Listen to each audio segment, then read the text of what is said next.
What are you doing here? Who are you? My name is CarlosManuel Aceves. I'm currently going to be a first year PhD student at FSU. I just finished my master's and I did my undergrad at Florida State University. I am also in Mariachi Tallahassee. I'm the founding member. Yeah. Yeah. Did you say you're from San Antonio? Yeah, I'm from San Antonio, Texas. Yeah, talk straight into that mic. I'm from San Antonio, Texas. Went to high school in Michigan. Yeah, why did you go to high school in Michigan? So originally, I went to Construction Careers Academy / Warren for like 2 years. I really, really did not want to do it, but my mom really wanted me to do construction careers because apparently they have the highest career out of high school, or highest income out of high school or something like that. It was a really fun school, but the only thing that I cared about was music, and I was at the International Trumpet Guild in 2018. And I saw a table for Interlochen Arts Academy, and that's where I met Ken Larson. And I auditioned there the same time. He saw me, I talked to him, and told him that I was interested. And then he took me into this back room behind the exhibitor area, and just had an audition. So he was very clear that I might be one of the top players in my high school where I am, but I definitely won't be that. I'll be from the mid to the lower levels there at Interlochen, which is exactly what happened. But I was looking forward to becoming a better player. So I was really excited about it. I got a really, really good scholarship that would help me pay for the school. So it only made sense for me to go to Interlochen. That's actually my second week at Interlochen is when I actually dug into mariachi, believe it or not. I got there, met people from Mexico and some of the musicians from Latin America. We decided just to start doing mariachi for fun. So it was a music school? So it's an art school. They have theater. They have what's it called? Motion picture arts. I think they changed their name. They have visual arts. What else? Creative writing. But the biggest and the thing they're known for is the music. Oh, they also have dance. And you graduated from there? Yeah, I graduated from there. So I did 3 years there. In my junior, my senior year, then COVID happened. And they have a 13th grade called the post grad. I ended up doing that because they were gonna have ensembles, but the academy was closed off. So we had ensembles, we had concerts and all that. It was probably one of the only schools in the country still doing ensembles. That's why I decided to do that rather than coming to FSU for my first year here. Did it give you any kind of credits that transferred? No, I did dual enrollment at Indiana University. But at the same time, I still did a couple classes here because here at FSU, they want you to do summer classes. So I did summer classes. Then I took really, really light course load. So I was able to go to Interlochen for that post-grad year during COVID. And my first year but I had a lot of credits transferred over. So I just came to FSU as a sophomore. Because you still finished 2024, right? So in 3 years? Yeah, I came at the sophomore level. And I finished at 3 years.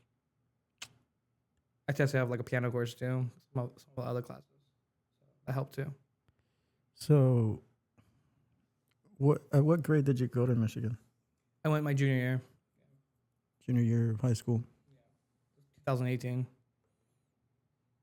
And you said, I remember you one time talking about the fact that you played and you did some gigs in Michigan.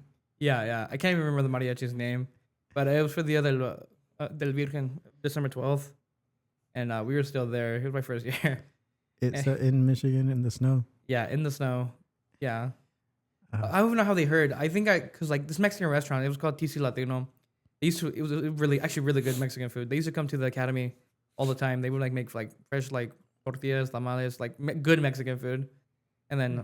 I went up told them that we had the mariachi there at Interlochen. So yeah, we had it that first year. Was just friends. We just play around. My friend would buy me sheet music. So he bought the Luis Miguel music. We arranged matalas. We arranged simple songs. We had the Plugin Mingus. We had the Plugin Mingus website, so we had all of those songs. So we're playing songs that were not so common, but they were common to us, I guess, at the time. So Pelota Mojado, we did that. La Fiesta del Mariachi. El Rey, the Cajón. So were all the people though? It was just a mix of like different ethnicities? Yeah, the first year it was mostly Latin Americans. And the year after that, there was a girl she's actually from Austin. She played vihuela or armonía. Her name was Daniela. Yeah, she told me it happened. I thought it was gonna be done for because like Latin American people, and mostly like my friends had graduated, so I didn't think it was gonna be able to happen again. But this armonía player, she came over there. She came for viola, surprisingly, and then during her time at Interlochen, she switched to a guitar major, and now and then she went on to go do guitar at USC, and helped start one of the programs over there, that club over there. So yeah, we actually started really formally. So we were in orchestra, and she was recruiting hard. Like all the violins knew mariachi, and we had like a violin section, like 7, 8 people.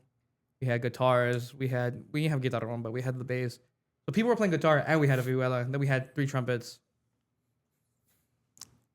So, did you ever do like a school performance? Yeah, we did plenty of school performance. We actually had so much support from Interlochen themselves.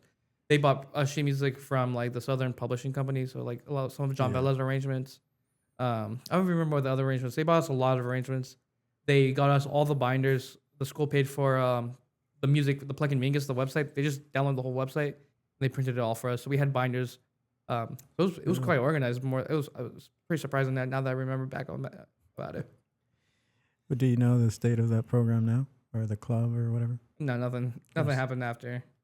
So all that stuff just sits there. They have the music in the library. Oh. Yeah, but yeah.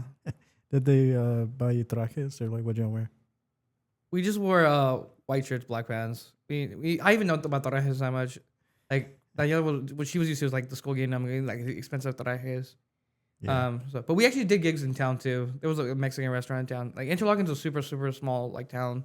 Population's like 300, but there was like one Mexican restaurant. We would play there. Yeah, that's where I got most of my like experience. Like I would listen to mariachi all the time. But the group that you gigged with, though, that wasn't the school. Yeah, it was a school, and then no, it was a school group, but it was also them. They came from Detroit, and I played with them. Yeah. They also, the school provided transportation and everything. Like we had a full bus, so like we would play gigs in town. It was, believe it or not, they were very, very supportive. But like private gigs? Private, no. Just church gigs mostly, like church and like restaurants and stuff like that. Yeah. They wouldn't bus you to someone's house or something. No, never. Did you ever play house gigs? No, we never did. No. They always asked us to, but we always asked. Well, the thing is, we were high schoolers. We had a curfew out there at Interlochen. Oh, yeah. Yeah. We also would need like what's it called? Someone to go with us, and you never know how it's gonna be. So we always got calls. Believe it or not, we had business cards and everything. We would do is they would call like if we could do a couple hours. We're like, oh, we just do this for fun, and we're never able to do those gigs. So did you have a director, or how did y'all run yourself? We did similar to the way we did it here. They were actually pretty serious. We went into sectionals, so like serious sectionals for an hour a day. I think we met like 3 times a week, so we met quite a bit. Yeah. And we prepared all our materials. And then we just would meet together at the end. Like first half would be sectionals, and the second half would be all together. It was actually crazy. We had like 7 singers. Yeah, no one ever playing at the same time. It was mostly like singers and then instrumentalists. Do you keep up with well, I know you did, but I don't know if you still do, but Northwestern Mariachi? No, not too much anymore. It's so interesting there, right? Because I don't know the state of Northwestern's music program. Do they even have a music department? Yeah, it's a very famous music program. One of the best in the country. Well, I had no idea. Yeah, I mean, because I know Northwestern more for their STEM and their liberal arts and stuff. But it was just, it's funny. I've gone back to some of their archives or the old photos or videos, and they had, there's some recitals where they had like a conductor. Oh, wow.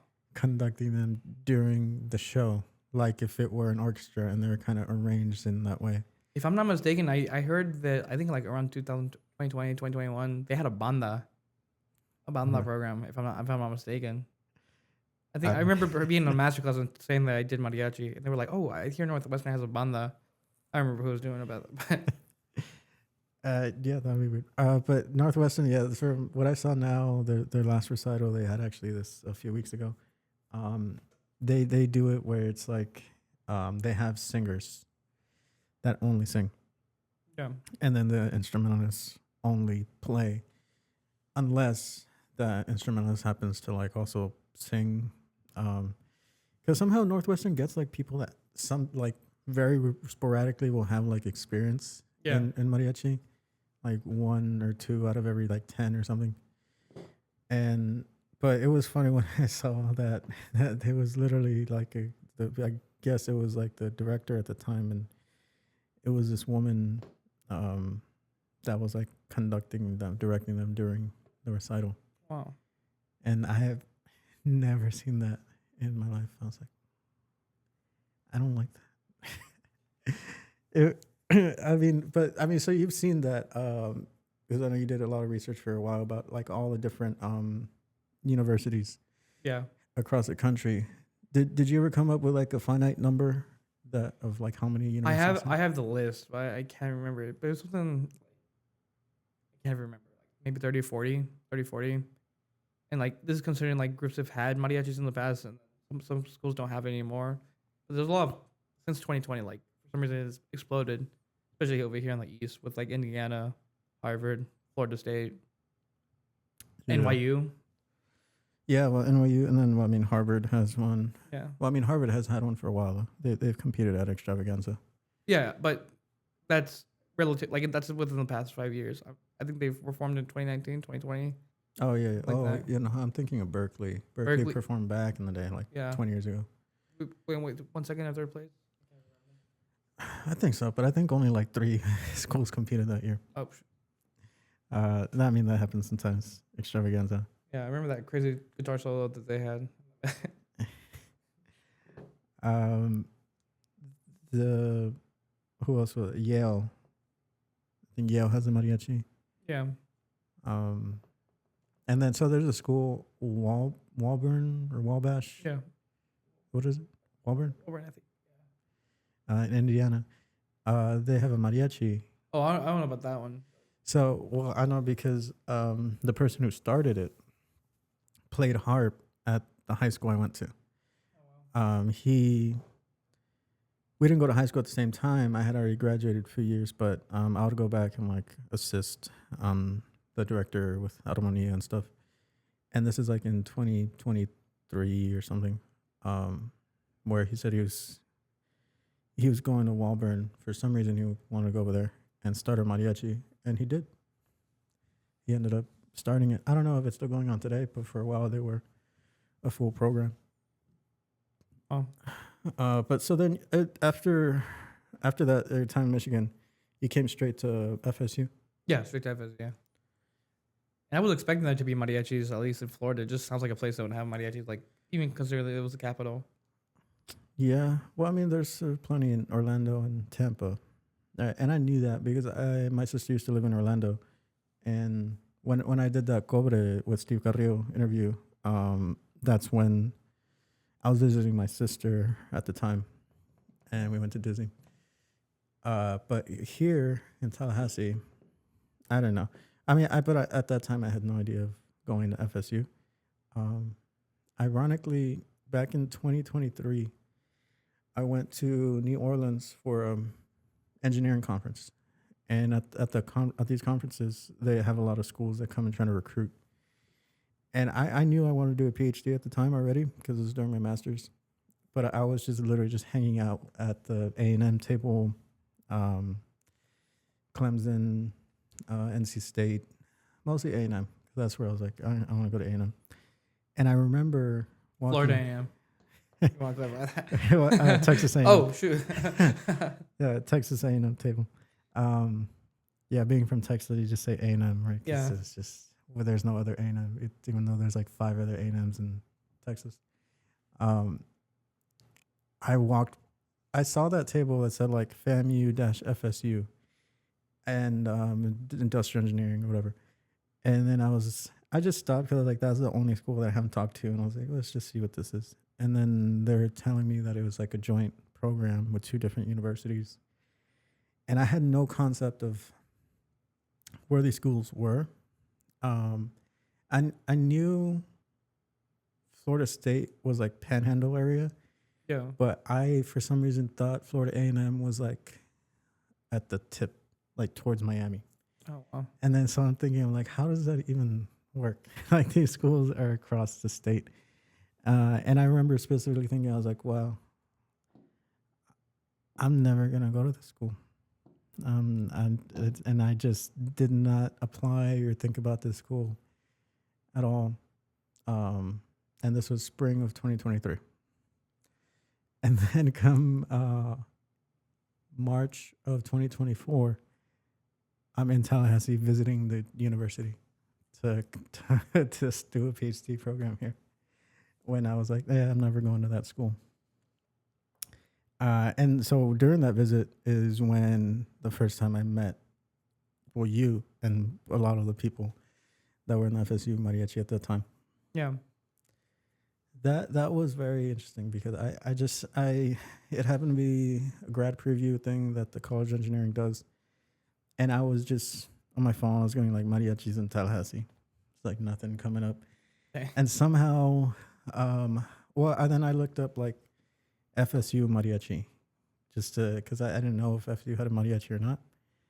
And somehow your recital popped up, your senior recital. Yeah. Right. And then it said like CarlosManuel, right? And then senior recital. And then the second half was like a mariachi. What was it at the time? Or what was it? Was it just FSU mariachi? Or Yeah. I forgot what the program said. I remember. I'm sorry. I think it was just FSU mariachi. Yeah. Mariachi FSU. There you go. Yeah, mariachi FSU. Because I remember reading, because it took me there because the program had something like that, like mariachi FSU. And then so I tried looking at Instagram. There's nothing on Instagram. On YouTube, there was like barely anything. So I was like, well, let's see what this is. So I went to the recital. And then, y'all did like La Negra. I don't remember. Residencial, I think. No, you don't do we that? did La Fuente. Oh, yeah, La Fuente. And Azul Cielo. Azul Cielo. Yeah, the polka, right? Yeah, Yeah. Was it just those 3? Yeah, it was just Oh, y Mi Amor es una trompeta. Oh, you did that? Yeah. Oh, really? I don't Did you even go? I have videos. But yeah, so it was what? It was you, Gabriel, right? Mariana, Michael, Lucas, and I forget the other violin player's name. Anna. Uribe. Yeah, the PhD student. Yeah. Yeah. It was just that, right? Yeah. That was. And then I waited around after a while, and then I went to talk to. I don't know who I talked to first. It might have been you. Oh, you talked to Lucas first. Before the recital even started. Oh, really? It was before the Yeah. recital started? Oh. Because he called me. He's like, there's some guy here saying he doesn't want me here. I was Like, like, does this guy want to play or what? Like, what's up? Yeah, you know what? Because, I was just walking around, and I ended up somehow at the bottom and then outside. And then I was like, oh, this person was guitarrón. And then big old German guy. Yeah. So then, okay, I did talk to I think Lucas. Michael got there then after that. And then I got there last because I'm. Yeah. Well, were you changing or something? No, I was putting my clothes in my traje in the practice room so I can change in the middle. Oh, okay. But I do remember the violins were sitting in the audience. The whole time. And then they I remember. down. Yeah. Did you even see the classical part of the recital? I think you were talking outside with Lucas. I think the whole classical side, I was just outside talking. There's no evidence of that first half. It seems like they forgot to click record except for the second half. So only the mariachi was recorded. Only the mariachi part was recorded. Wow. So it's symbolic. It never happened. Classical. Before that, when did the FSU mariachi start? Like officially, or when was like the first time it? 2021. In the spring? Yeah. the spring of 2021. Wait, no, I'm tripping. Uh, spring of 22. How did it happen? Well, this was like two separate like sects for the beginning when it started. I was always practicing mariachi like since because I was in the salsa group, but the page where I got the salsa music also had mariachi music. So like that whole like fall semester, I was playing like mariachi more and more. And I got different people from like the studio to play with me. And then I was playing like with this one guy named Israel, and we had the idea like just make a mariachi because like there was no mariachi in town. And then obviously I saw Gabriel, like guy looks Mexican, like the most Mexican guy too. He looks like it. Yeah. Yeah, so I don't even want to tell this. I don't know if he's gonna be okay if I tell the story.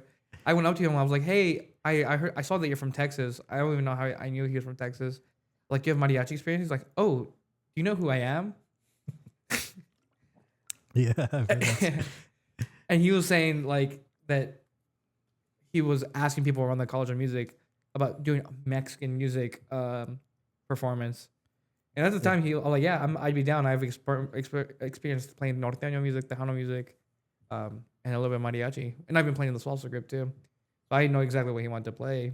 When I met with him, he wanted to do norteño music. I was like, "Oh, okay, cool. So you play bajo sexto? No. Oh, you play bass then? No. So you play accordion? No. Saxophone? No. He's like, I play violin." I was like, "Oh." So he sent me like a couple songs. Like I forgot what they were, but I arranged them for like the group. I was like, I think it'd be way easier. I was like, "Do you like mariachi?"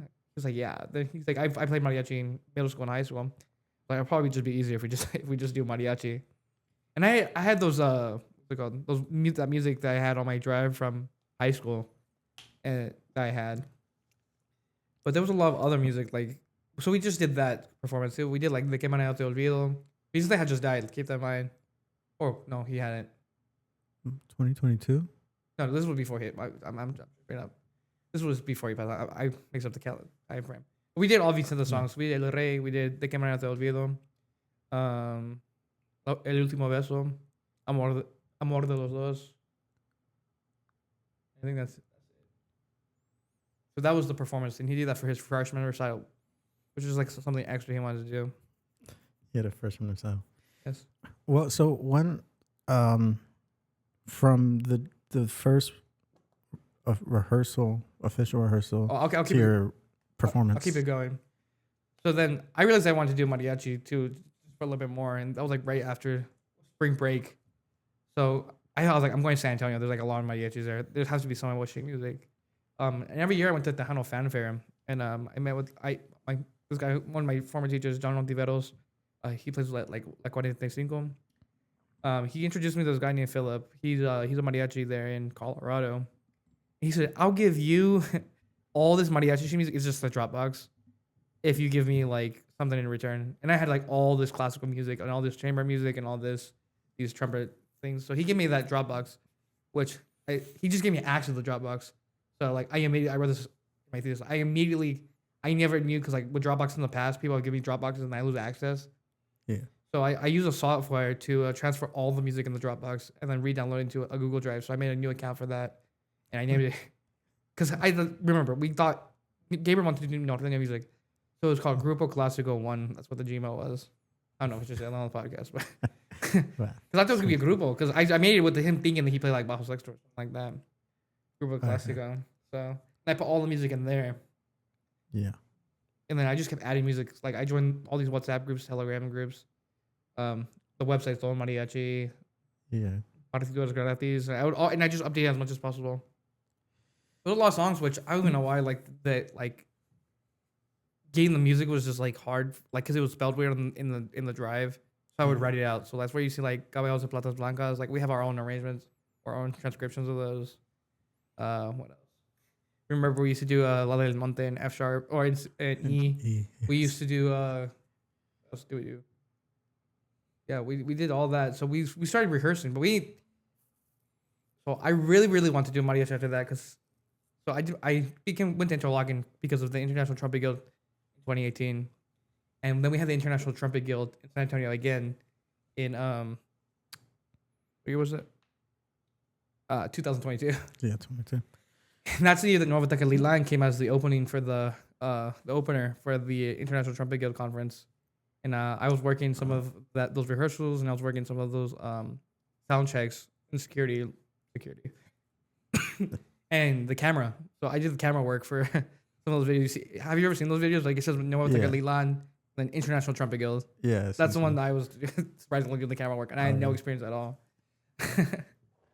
So after seeing Novateka Lilan, I knew that I really wanted to dig into doing mariachi.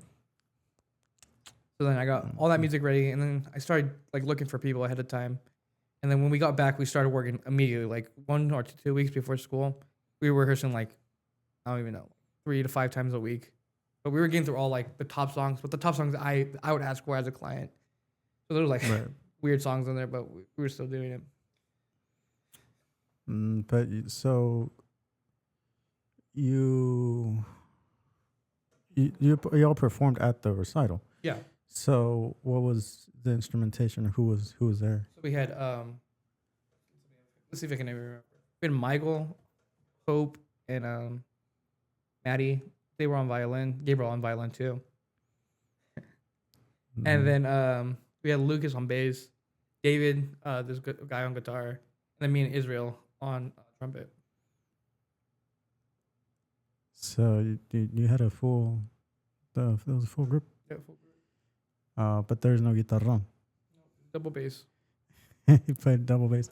Yeah.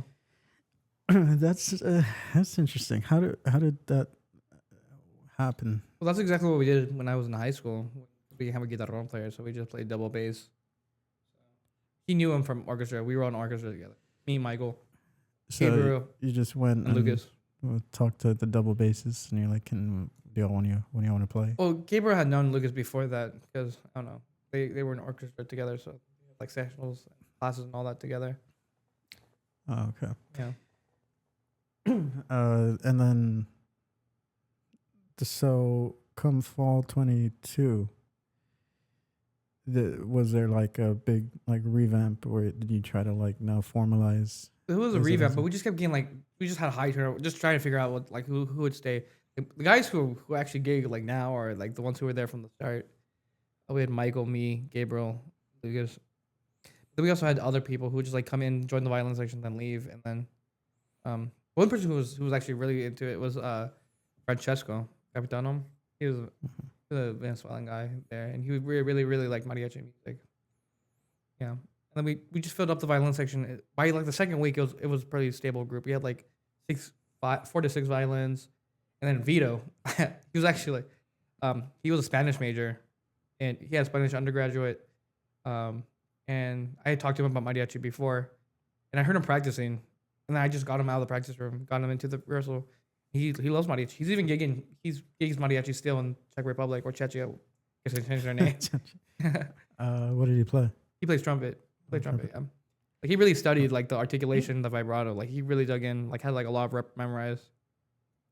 Really, and what was the name of the group at this point?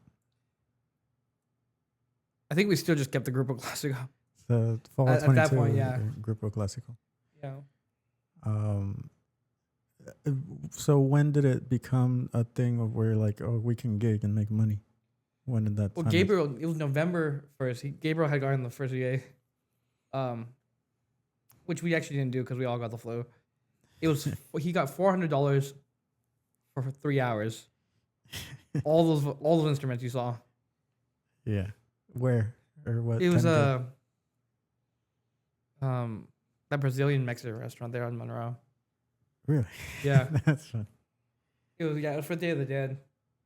It's also the time of my junior recitals too, so it was just like we all got the flu, and I actually did my junior recital with the flu. It was like Michael Jordan.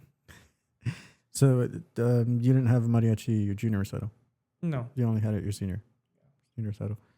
Then we just locked it. We actually learned, quite a bit of rep for us at the time. I think we had 30 songs. I have the original songs over there. And then starting January, right when we got back, we had a blanda. 4 hours, that Friday and Saturday, two different restaurants. We did that the whole spring semester. 4 hours each? Yeah. Each day? Each day. How much was that rough. paying? Why you guys that? It was $400 for 4 hours, Oh, and there was 5 of us. In our heads, because this was Gabriel was like, I'm gonna go work at Walmart. He always said that. I'm like, this is paying double what Walmart's paid. But that was him getting that gig. I would have never done that. My uncle, I don't think I mentioned it. Actually, I have family a lot in Tampa and Sarasota. They hire mariachis all the time.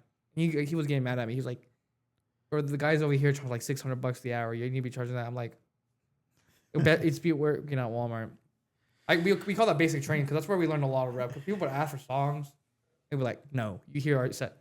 It would like when we first started, we would had a set where we do like 10 songs, and then we just do 10 songs every hour on the hour, like the same exact set when we first started. With music stands and everything, right? Yeah, at that time, yeah. And let's keep in mind at this time, like Lucas, he didn't have a guitarron. He didn't even know what a guitarron was. He was playing acoustic bass, which actually matches the sound quite similarly, but just not authentic. It did, but did he have an amplifier or what? Or just he was smacking it? He was just smacking it. It was acoustic. And Michael was playing guitar. Like Michael had never even like played it. Like just because like other guy dropped out, so Michael just stepped up and learned it. And then February of 22? No, of 23. They both got a vihuela and then a guitarron, and they actually ended up learning the instrument. At what point did you get trajes? I got my traje. Gabriel had his traje from high school, and I had my traje too that I got in November of 22. It still fit him? Barely. Is that why his traje was so high? That's a different one. That's a different one. That was a different traje? Yeah. Yeah, because that traje fit him so short. I don't even remember. I can't remember the last time I saw his original traje. Like, it was a good traje, if I'm not mistaken, but it was just like. But so the first performance you had, or the first restaurant, did you all have trajes, or you're mixed up? Me and Gabriel had trajes. What did everybody else wear? Everyone else wore suits, full on suits. Actually, it was not too bad, not too bad, but full on suits and with the moños. Yeah, I mean, the moño would have been. I wouldn't have done the moño if you're gonna do a suit. That was just working with what we had. Was it the handmade moños? Yeah. The ones that Gabriel's grandma or made or whatever. I don't even think you know. We went through like 3 generations. Like the first generation, that's all we knew. I mean, if I would have known how cheap they were actually at Mariachi Connection, I would have just got those.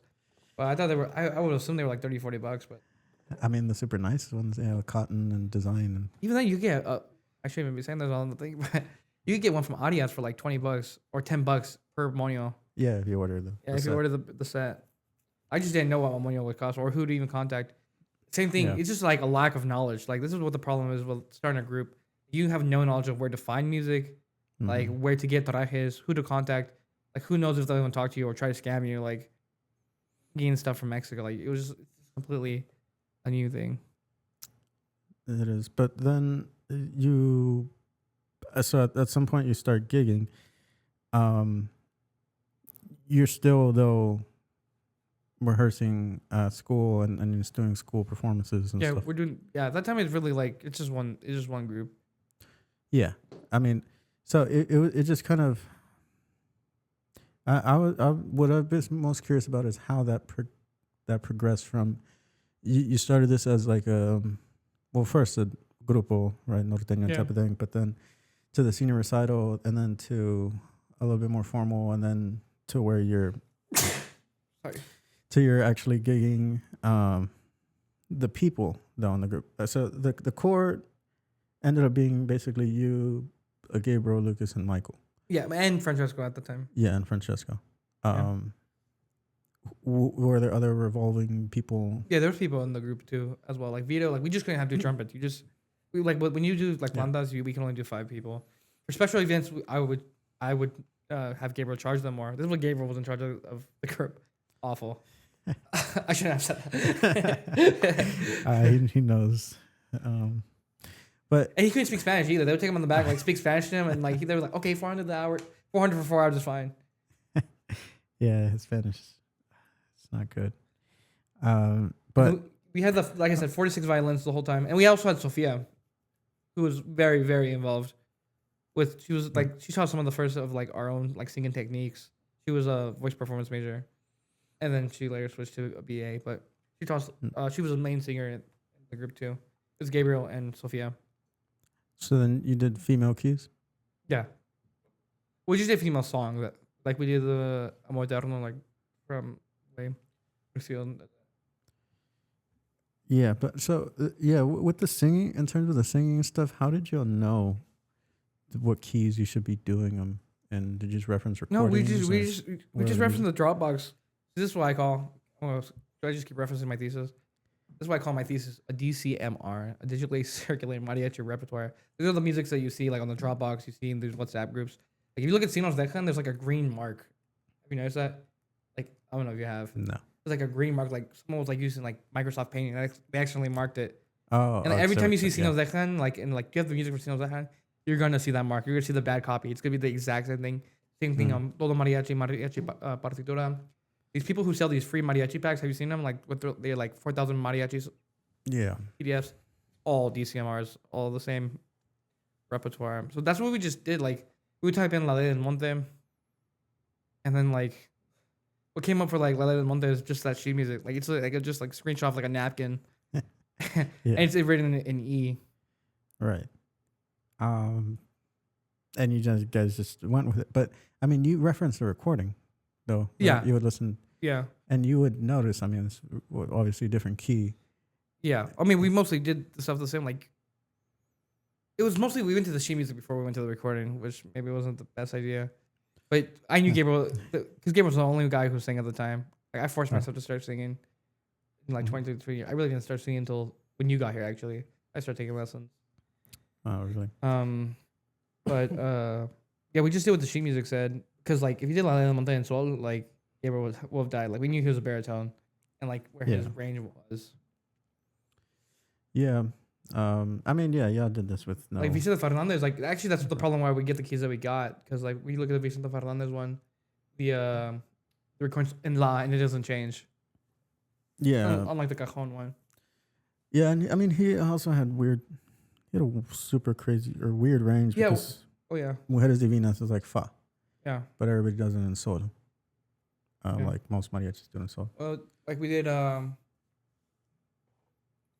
his like Vicente Fernandez is like the person we went to like for all the music. Like we did his motivos too. Yeah. Yeah. Like if we would have learned Hema, we would have learned his Hema. Like. But during all this, did you ever think of how far did you really think this was gonna go? So it's like fall or spring 22. Did you envision that the group would actually become something stable? Yeah. I had this imagine. Gabriel, it was me who had the idea for making it a gigging group. Actually working to get money. I don't even know. We were just doing this for fun. We were all delusional. We thought we were the best mariachi in Florida besides Guelph. Because we thought we were. I admit we were naive.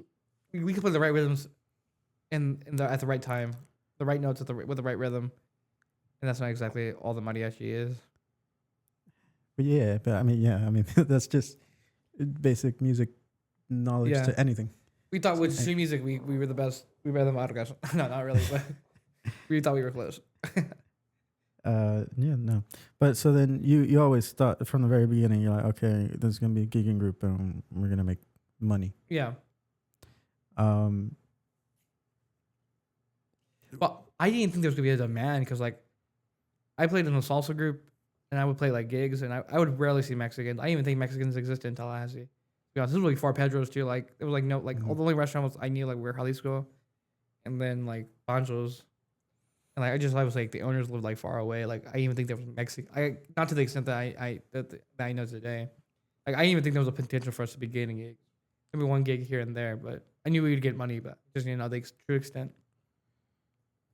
Well, when did you start realizing the school or the department is really starting to take notice, or you get like requests for school performances? I don't know. That really didn't happen until like spring of 2024, where we got invited by the Center for Music of the Americas, which is part of the Musicology department, there to perform at Blue Tavern. Mm-hmm. and I gave lectures, and then I had taken honors class, and gave lectures about mariachi there, and became really closely tight knit with the musicology department. Then we started doing gigs with Masa. That was always we've always done a lot with Masa.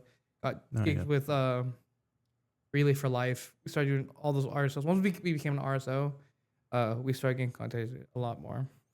Yeah, so I guess kind of that was the. When did you become an RSO? We became an RSO of in spring of 24. So that's right before I got here. Yeah. And they let you register as FSU, Mariachi FSU? Yeah, they did at the time. That's crazy. Now, anything FSU, even adjacent to FSU related, there's like, nah. Yeah. Yeah. Well, we wanted to do FSU Mariachi. That's why we weren't FSU Mariachi.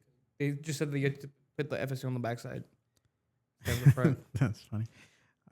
So it was spring, but y'all did Prism. Yeah, we did Prism. Fall 23. Yeah.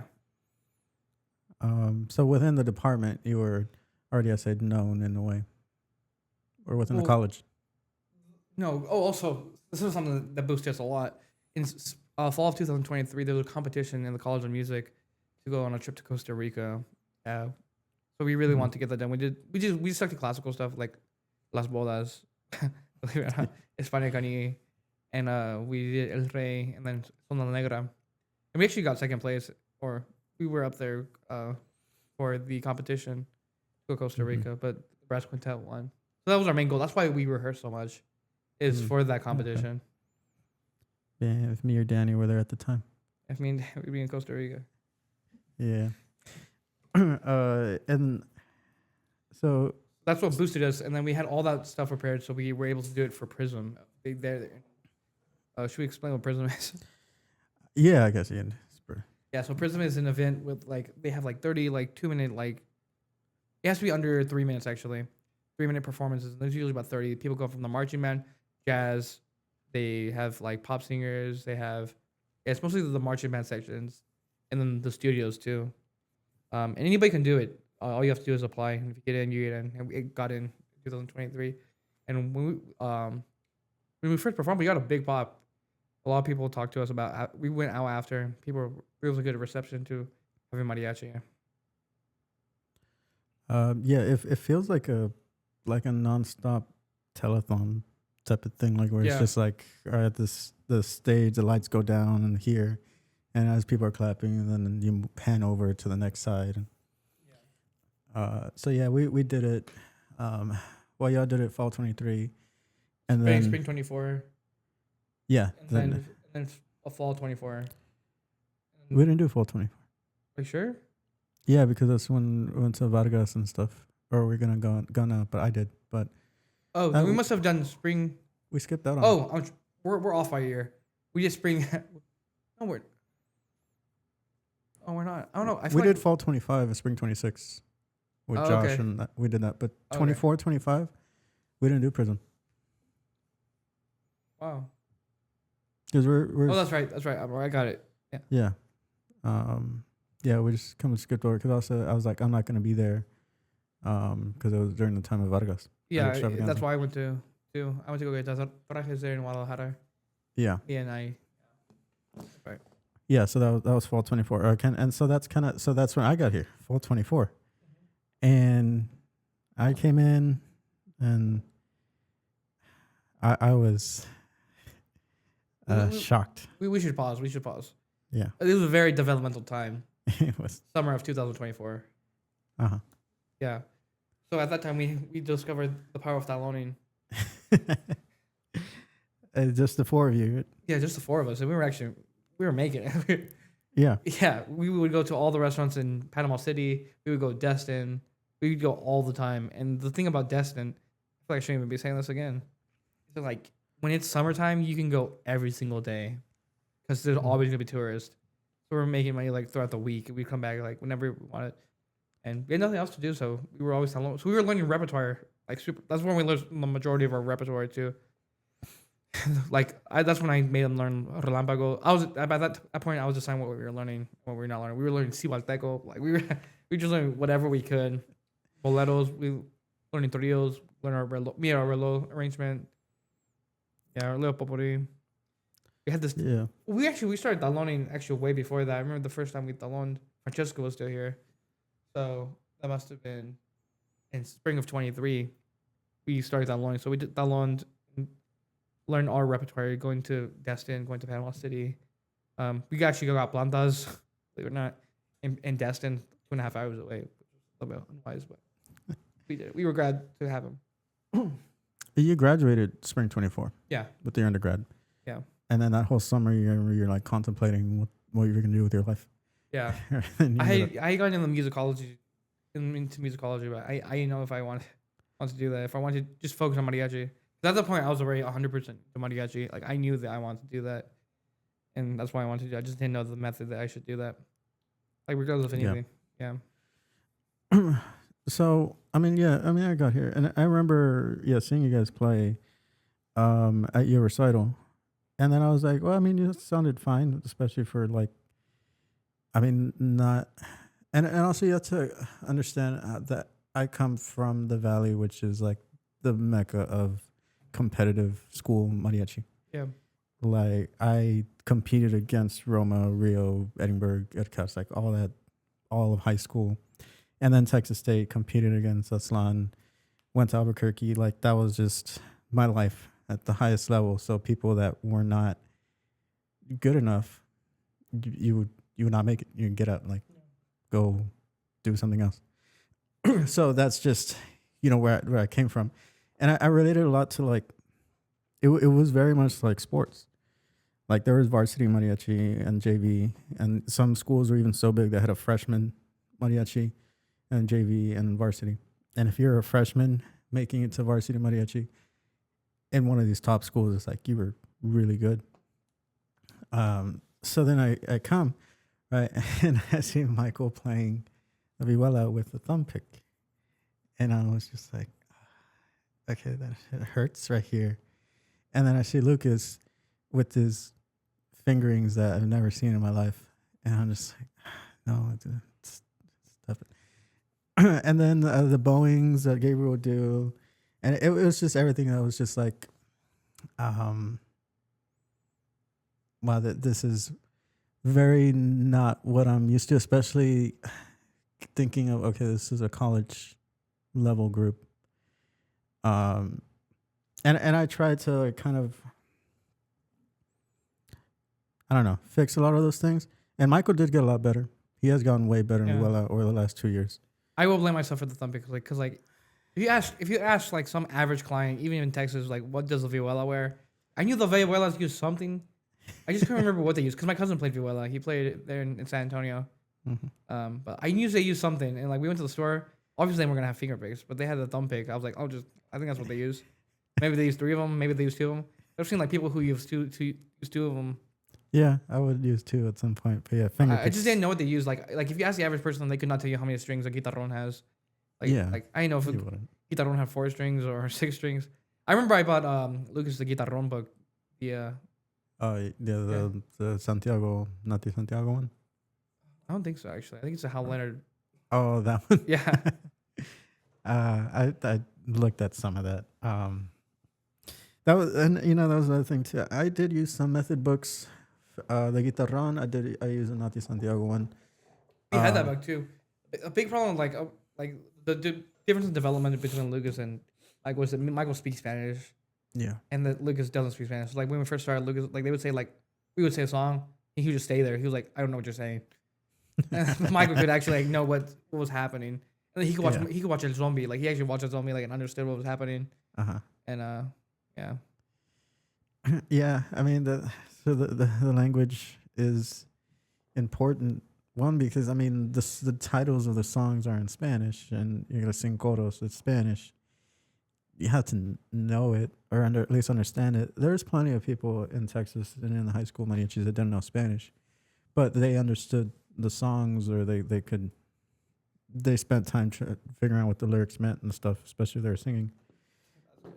Huh? Yeah, good. No, there was one girl. She was like a vocal finalist multiple times at Extravaganza. And I knew her personally, and she does not know Spanish. Yeah. but she sang it amazing, and she was great. She even played at Tech State for a bit, and then she transferred to UTRGV. Well, actually, it was multiple. But yeah, so then bowings are weird, phrasing's weird, the arrangements. It was just like stepping into what felt like a alternate reality or universe or something, because I was just like, I gotta conform to however y'all were doing your arrangements and then your keys. I defend it. You what? I defend it to this day. What? Everything that y'all did? Yeah, everything we did. It was just a thought what we just didn't know. Like, Yeah. we didn't know. Like, if you go to like the rural state of Jalisco, like the mariachi tradicional, they're not doing cajon. Like, if you go back in the 60s, they're not doing cajon. 1950, they're not doing cajon. And you actually introduced me to the idea. So it became the topic for my. Cajon? Yeah. I didn't even know what that meant. Like, we knew the Indians. I don't know if you remember. Yeah. We did know the Indians. We knew the standard Indians and all the keys. Mm-hmm. But we just didn't know what they were. Like, we just knew that's how they end. Yeah. I mean, you guys could play fine. It was just more of one style, but it was also just knowledge of things are done this way. They just are, and there's not like one right way to play a song, obviously, because I think of the top 5 groups in mariachi to be Vargas, Norte Calilan, Cobre, Camperos, and Sol. Yeah. That's just my top 5. For one, they're just really good, but also just so many groups reference their arrangements. They're like known internationally, concerts, albums. Yeah. No, you can argue like Galleros and Serenata Mexicana, or like all these other groups that are good, or America, but none of those groups really reached the status of these 5. Yeah. And these 5, and I mean, and you've heard videos of like when they all play together, they play like La Negra or something, and it sounds horrible. Yeah. Because they're all playing like 5 different styles of how they do it. The thing is, what I noticed when I came here is like, you guys didn't do any of those styles. We're doing none of that. So it was just like, okay, well, you got to know the basic style first, or at least one of them, and then do your own thing. I don't play like how these 5 do, where sometimes I combine some of the different styles, but I learned like basically the foundations, the basics of it, and then develop my own stuff. I understand that, but it's my musicology brain. I've been brainwashed. It's just a whole different, like, what I think what's happening there is like a whole different like thought world, like a whole different, like the way you hear European mariachi or even Colombian mariachi is not the way you hear Mexican mariachi. I understand that, like, we see these top 5, they're obviously amazing, but we think about them over time. Like, is that mariachi more important than Justo Villa's mariachi or Mariachi Vargas first generation or second generation? You know what I'm saying? Like, it's all completely different. But we were just doing it completely different from everything. Yeah, but that's back to the point. Y'all weren't doing any of that. Yeah, any of that, exactly. Okay, pick 60s Vargas or pick whatever, but it was just Gabriel bouncing every single note. Like, it was no mariachi style at all. I mean, you had a guy playing with a finger pick and a guy doing wrong fingerings. And I mean, it worked. Like, because one, there's nobody else here. Yeah. Y'all were young, so that also kind of like interested clients and be like, okay, give these kids a break too. And still, so in my senior year in high school, there was 8 of us that were seniors in the mariachi, the varsity mariachi, graduated. How many went on to gig from the 8, you think? 1, 2. This 1.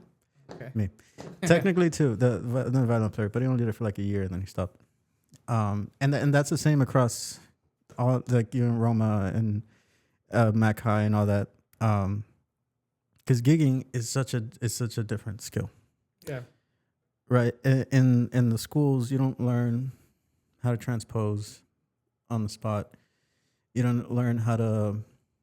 You don't learn Cajon, primera, segunda, tercera. You don't learn any of that stuff, and it's just because in the schools we're not tested on that. We're not great on that. That's not what gives a district money. It's UAL ratings and how many people you get to All-State and how well you do in state competitions. And to prepare a 10-minute set takes so much effort, especially with a bunch of 16-year-olds. Yeah. So to do all that, and then also on top of that, give them a lesson. Okay, this is your subida, this is your círculo, and then give them a test on that while you're trying to make them perform some 30-second notes of a bunch of crap. It just doesn't work. So you just kind of have to pick one way or the other. And I found regions of Texas do things differently. The Valley focuses so heavy on the competition. El Paso does a little bit more of the Cajon type of teaching, at least some schools that I know of. But then that also shows up in the rankings and in the competitions. They're going to be much lower. But if you take one of these to gig, on average, I'd say on average, a person that went through the San Antonio Mariachi education system would be slightly better at gigging than somebody from the Valley. But putting them at a high level university competition mariachi, the Valley kid would be better. I would say that that's just a very high level average. There are like exceptions. I was not ready to gig when I came out of high school. I knew a handful of songs. I could play my instrument very, very well. I would put any sheet music in front of me. I could sight read it. But then go out to the gig, and I remember one of the first gigs, and they're like, "Okay, we're gonna do Hema," and then I'm like, "The Camperos version," and they're like, "No, Cajon." I'm like, "I don't know it." What do you mean? I don't know. It's like, no, I don't know. I just that's what we did in school was only the Camperos version. Same with Bikina. We only did the Luis Miguel version, not the instrumental. And why do you think you did the Camperos version?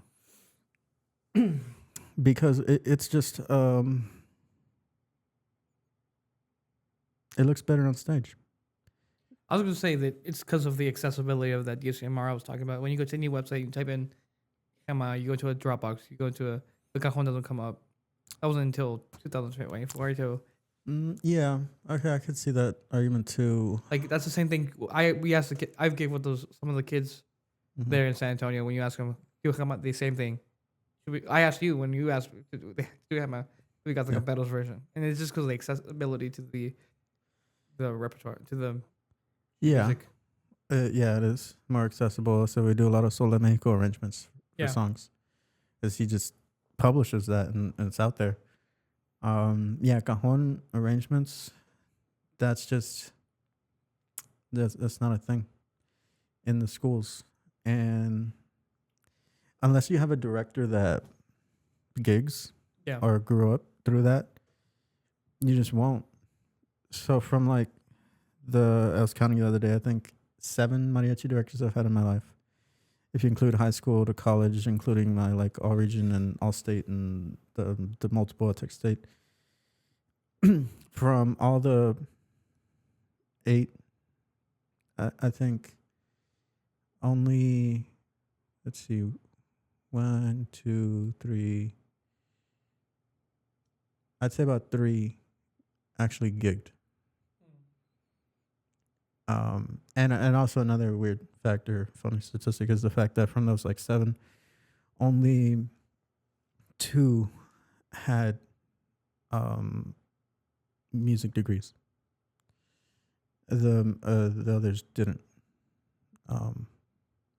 It's just weird. And that's just, the state of mariachi, because I say it's relatively young, right, compared to some other genres of music.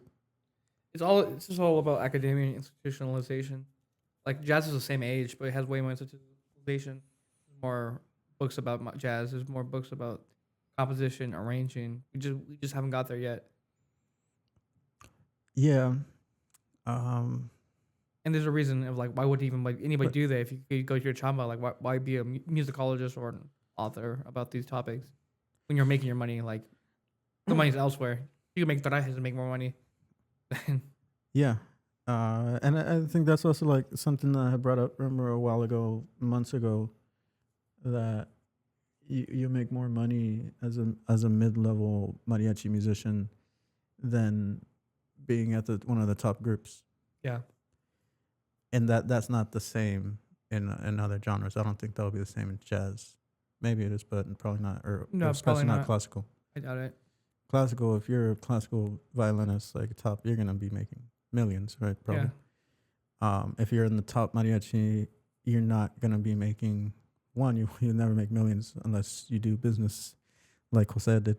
But as a player, you will make more money gigging at a high frequency, much smaller group. And I think my theory was the clients. The clients themselves are a lot. I mean, it's the majority Mexican, right? So they're not going to have as much money.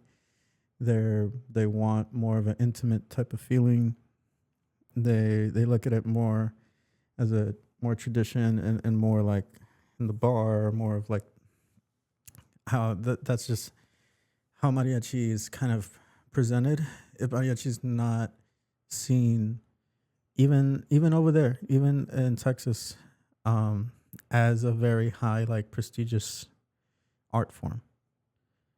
And I don't, it's just from going through it and being in it, I don't see that changing. It won't get to like be a prestigious thing compared to these other genres. I don't know. What do you think that it will or no? No, I think it will. We just need to become more. It's just mariachis are so bad at organization as like musicians. Like there's no like governing body. Y'all do. There's no like jazz. Like all these other like the International Trumpet Guild. There's no conferences. Like there's conferences, but those are for performance. That's what the primary bread and butter is. I mean, we're seeing this new conference that are happening in San Antonio in July, but we just need more people in academia writing about mariachi. Like I say, writing about Cajon. I couldn't search. You can't search anything about Cajon and know what it is for mariachi. You could barely get anything about that. So learning about that is something I had to write about. Like that's why I felt it was important to write about because it had never been written about before. I think it would. Why does something need to be prestigious? Like here's another thing: the average mariachi musician is likely making more than the average classical musician that we don't consider. The average jazz musician, the average mariachi musician, there's probably more mariachi musicians gigging today than there are jazz musicians on this Friday night. Yeah, but but I think the lack of prestigious mariachi is what helps contribute to that, to making more, like an average mariachi making more, because it's more accessible to clients and people and getting into mariachi, because the music, especially the popular songs, Hermoso Cariño, right, El Rey, they're not hard to play, like technically, right? The technical of the trumpet or the violin or anything, it's not hard. And even if you don't do it, let's say the proper way or with the style that I've grown up with or learned all the time, the client doesn't care or doesn't notice. See, that's what we're lucky about. I think that I argue that the mariachi is going to be bigger than ever within the next 30, 40 years because the client's going to change, the average client. So many people go out of mariachi, like my aunts and my mom and like my cousins, they did mariachi in school. So now when the mariachi comes up to them, they're low-key cooked. Because they know repertoire, they know sonas, they know wapangos, they know the more. So with all these, I have all the numbers, especially Las Vegas is something you can look at right now. The explosion of clients, potential clients, has exploded in Vegas and will continue exploding because of the amount of students going through. The students is, and also this connection of prestigious, like the students are what we got to worry about, because the biggest problem is that connection between college and high school and gigging. And like, it's way easier to be a mariachi musician, believe it or not, today than it was 10 years ago, 20 years ago, with every year that passes, it becomes way easier. Like you see all the sheet music that we have access to. Like we have access to Cajon sheet music. People like what's his name? Or writing out these Cajon arrangements. Yeah. And once we understand like what, because I even know what to practice, but now we have that list like CarlosManuel made like of the frequency. That has helped more than anything I've ever seen as a resource. There's just people know how to use these resources, how to use the internet, how to use TikTok. Like TikTok has helped so many young musicians know what to practice and know what how they should sound. Like back in the day, you wouldn't like, let's say like I write about this in my fourth chapter of my thesis. Like technology is what the people pushing Cajon, and what that is one, the recordings and also the expectations of the clients. So you could also change the expectations of clients. Because when you came here, they're like, yeah, we want to hear Synthi, and they were expecting to hear our version, or we want to hear Quizás. Like it's all about what the mariachis exposed to the clients and who the clients are. And within the next couple of years, these clients are going to be people who have had mariachi experience themselves. Yes, and but one of the main things that when I came here and kind of this big disruptive force to what y'all were doing, it wasn't just the fact of me wanting you to conform or the fact that this trying to tell you this is a way that a lot of people do it or it's done, you go anywhere and they're going to do it this way. Yeah. It was the fact that, so I look at mariachi as something in some ways a form of, well, money, but also like survival, where you can go anywhere in the country and play. Yeah. What you all were doing made it to where you can't do that. There was no way any of you 3 years ago, 2 years ago, could have gone to LA, Atlanta, Tampa, and being like, oh, I can play. And then they're like, okay, motivos. And you only know the Vicente version. Yeah. It was more that. It was more, and then part of it was, well, in a space what Michael has told me, they never thought, one, that other people with mariachi experience would come here, or that they would ever continue this beyond FSU or college or outside of Tallahassee. And if you're just operating within that vacuum, within that mindset, you can do whatever you want. Yeah. But as soon as you leave this bubble, you're gonna not be suited to be able to continue. You're gonna have to now, in a way, start at the bottom again. and that's why, again, it's like learning the basics, the foundations of, okay, this is the way a lot of people do these songs. Learn that. Okay, you learn that, and okay, now do whatever you want. Yeah. It's having that knowledge in like just accessible. Something I've wanted to talk about that we haven't had a chance to talk about too. As a trumpet player, one of the most important things is style. Like just like the way that the formation of like the face of the muscles used. This is like completely different from mariachi. Like you've heard my sound change. You've heard it change drastically over the years. It's just because I focused doing mariachi. So it's the same thing with jazz or anything, like the style change, like the way the vibrato, like the muscles used for a classical vibrato are completely different than I feel like for a mariachi vibrato. And like that with the speed and controlling that, like even now, like something I struggle like is the fine details, is understanding like where to crescendo, how hard to accent, like what makes the style that everybody knows, familiar with. It was like I wouldn't be expected to play closer to Miguel Martinez, even if I could. It's the style that we look for is Cipriano. We look for Pedro Rey, like Jose Hernandez. That's the mariachi style of today. Yeah. Style is one thing. And this is where also we're very much separate gigging from education. I believe they should bridge and overlap and come together. I wrote a paper, but it doesn't. The way that the education of mariachi, at least in Texas, that's not possible. And it goes back to, again, because that's not what the teachers or the directors are going to be evaluated on. It's not going to be, okay, how well are your students prepared to gig? No, it's how well did you prepare them for UIL competition? And like, okay, so you think the clients are going to change over the next 30, 40 years and you'll be more I also want to say real quick Yeah. that we could change those UIL standards. Like, imagine if you go to a competition, just like band competition, sight ring was a part of it. Yeah.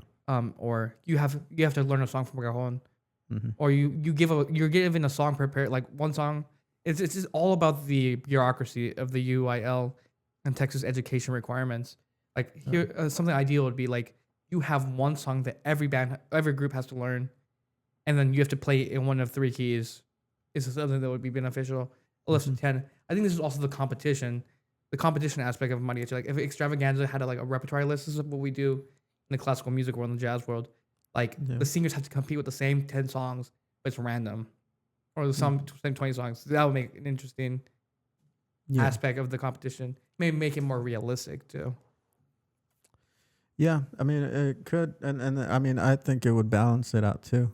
That you would have now schools that traditionally would probably never win a competition because they don't have the same history or resources as like somebody like Roma, but they're able to focus on the other aspects that maybe these other bigger schools would struggle with.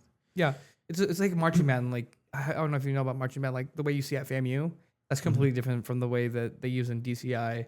Like the marching technique, I'm saying. Yeah. Or maybe having like a show mariachi option, or a cajon mariachi, or even traditional mariachi.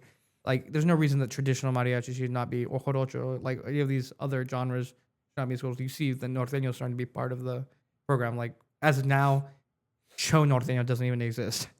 It's only the standards, you know. Yeah.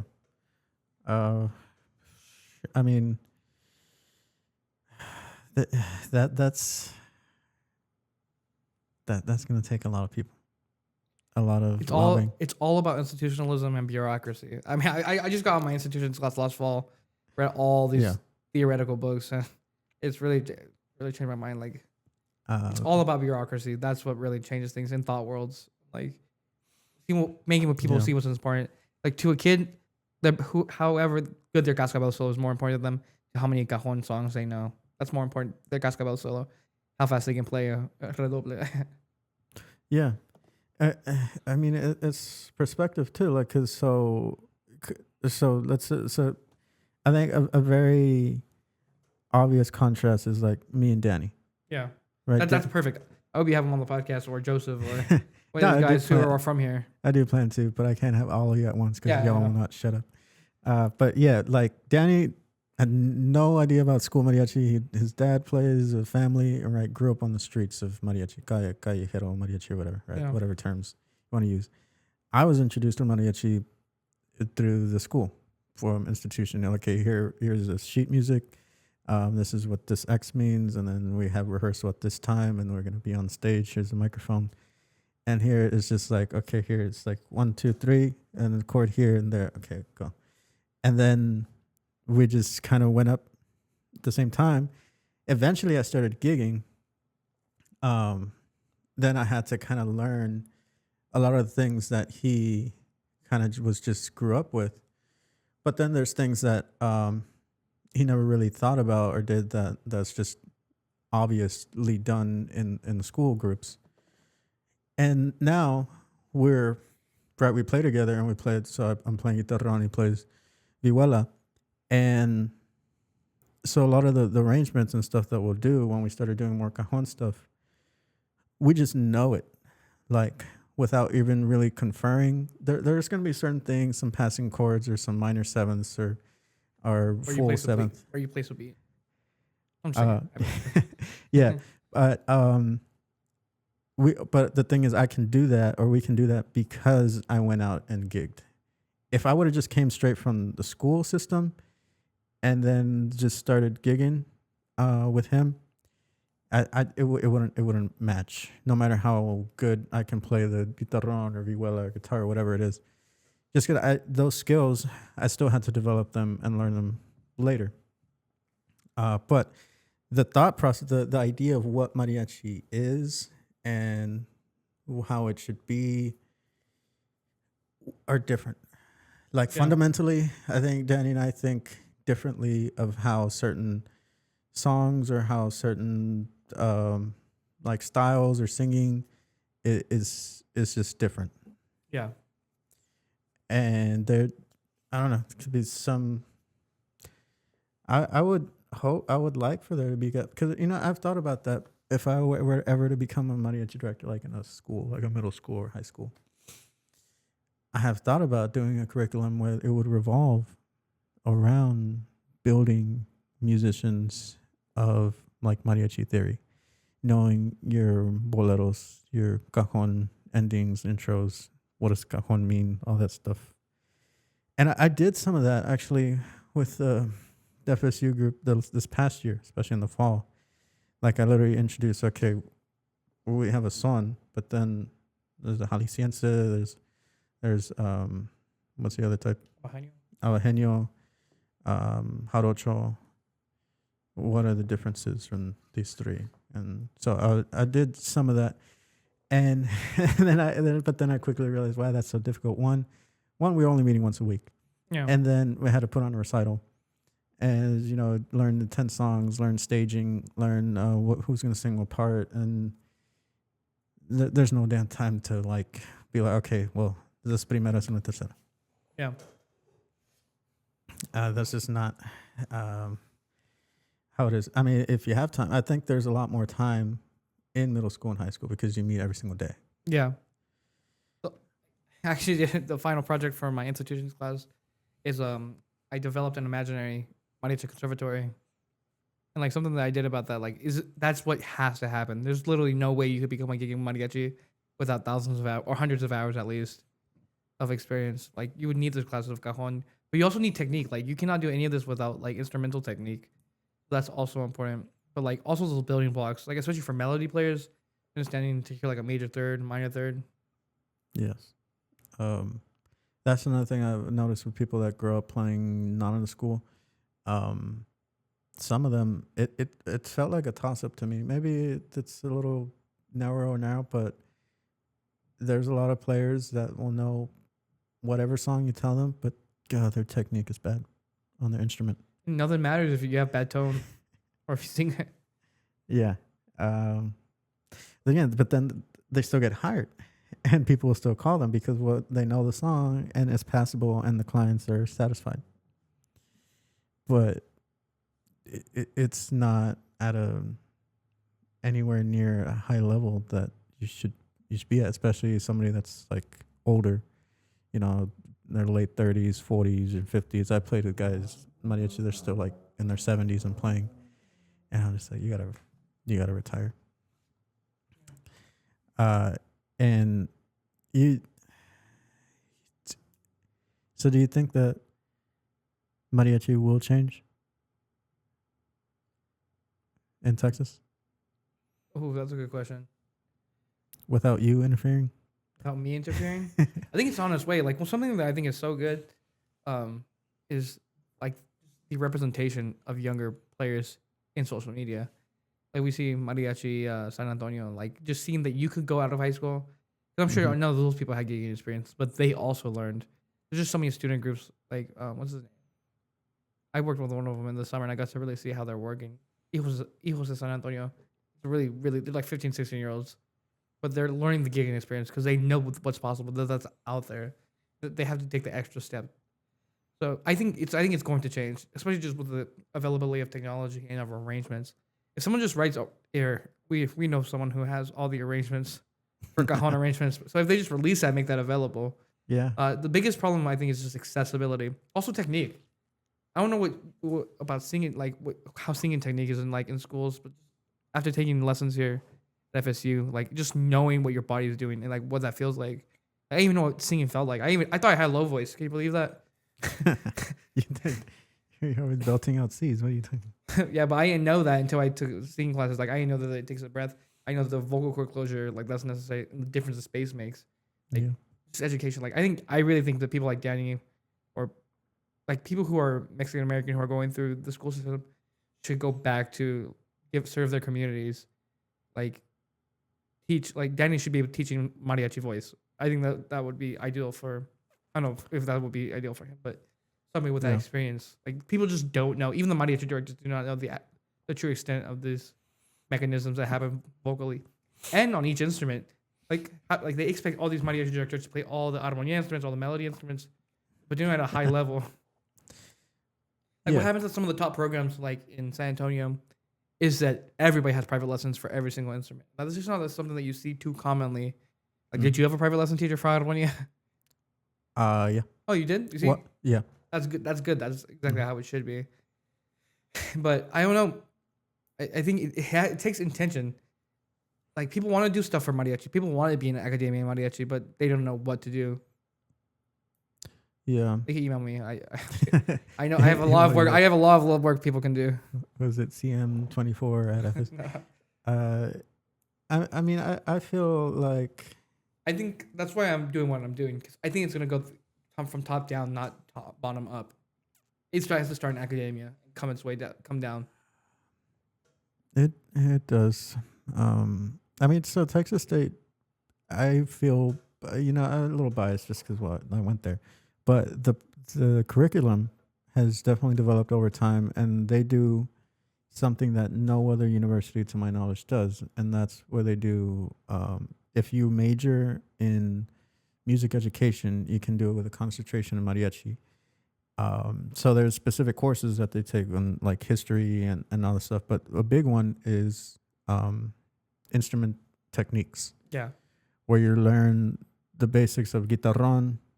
Cajon of guitarrón, learning the scales, endings and opening, and then vihuela, violin, trumpet, and voice. And you have to go through all 5 of those. Each one is a semester long, and they're only offered once a semester. Yeah. So, and then they have people that are specialists in those instruments. That's exactly how it should be. I'm excited to see what's going to happen over there at MSU Denver. I saw some of the... I heard about that, yeah.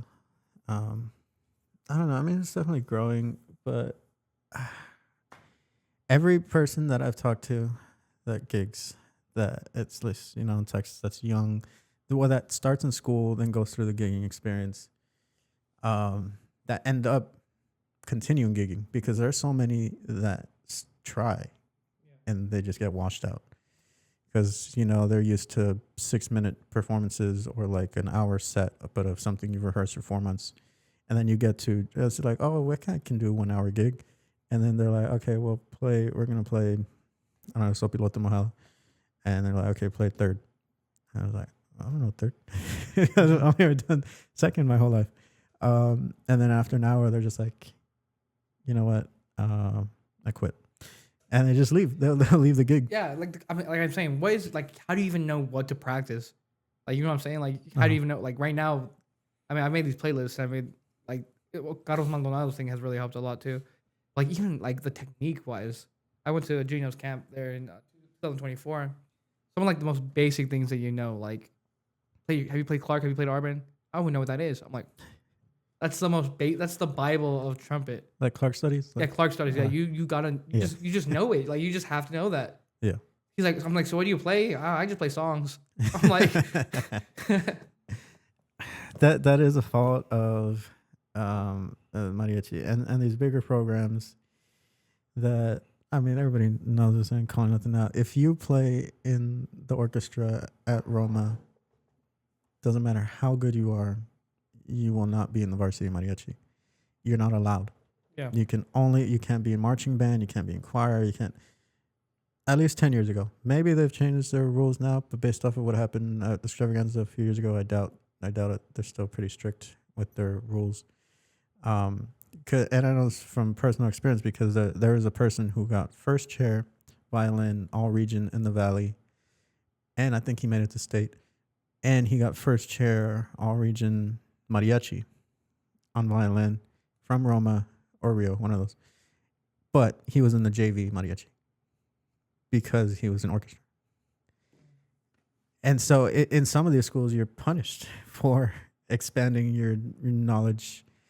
But I mean, again, this is like the peak, the highest level of competitive mariachi, where like you have to be here 100% committed, or also find somebody else that can maybe not play as well, but they're going to conform to the system. Yeah. And to break that, that's going to be hard. No, it's just breaking that system, breaking Roma, Rio, and Ed Couch, that for 20, 30 years, and they have alumni that donate and come back and keep progressing. Yeah. That's gonna be hard.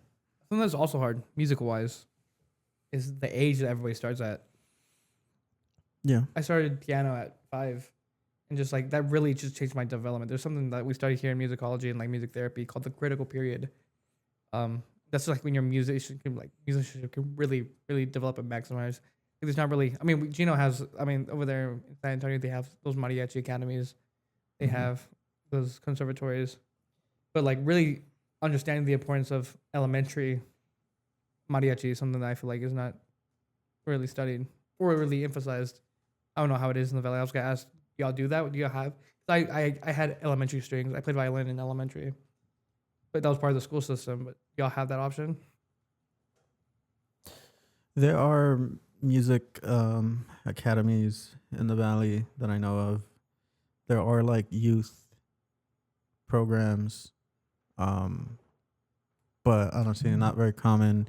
You're only gonna find them in bigger cities like McAllen, Edinburgh, or Harlingen, where there's more money to fund something like that. Other than that, no.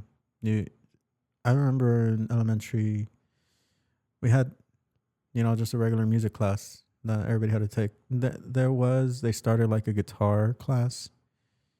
But it's like very unique. It's just, if somebody happens to have the experience and willing to take on that task as a teacher, Yeah. you do it. Look at our mariachi, like all our mariachi, Mariana, Joseph, Danny, me, Michael. We all did mariachi before. No, mariachi. Sorry, music before 10 years old. Yeah. I'm saying the importance of that, and like Yeah. and a lot of times Absolutely. it's possible. Yeah. It's possible to get away with parents treating those programs as daycare. And they're just a kid. Like they don't understand the Yeah. true extent of which students can understand and kids that can understand music theory and music aspects. Like the way they do it in Europe, kids start singing at like 5 years old. Then that's what all the old heads in mariachi talk about. Their Europe solfeo.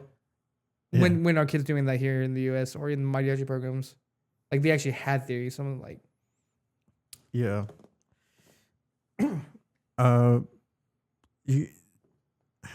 You have to get, if you come into gigging mariachi, you're born in the U.S.,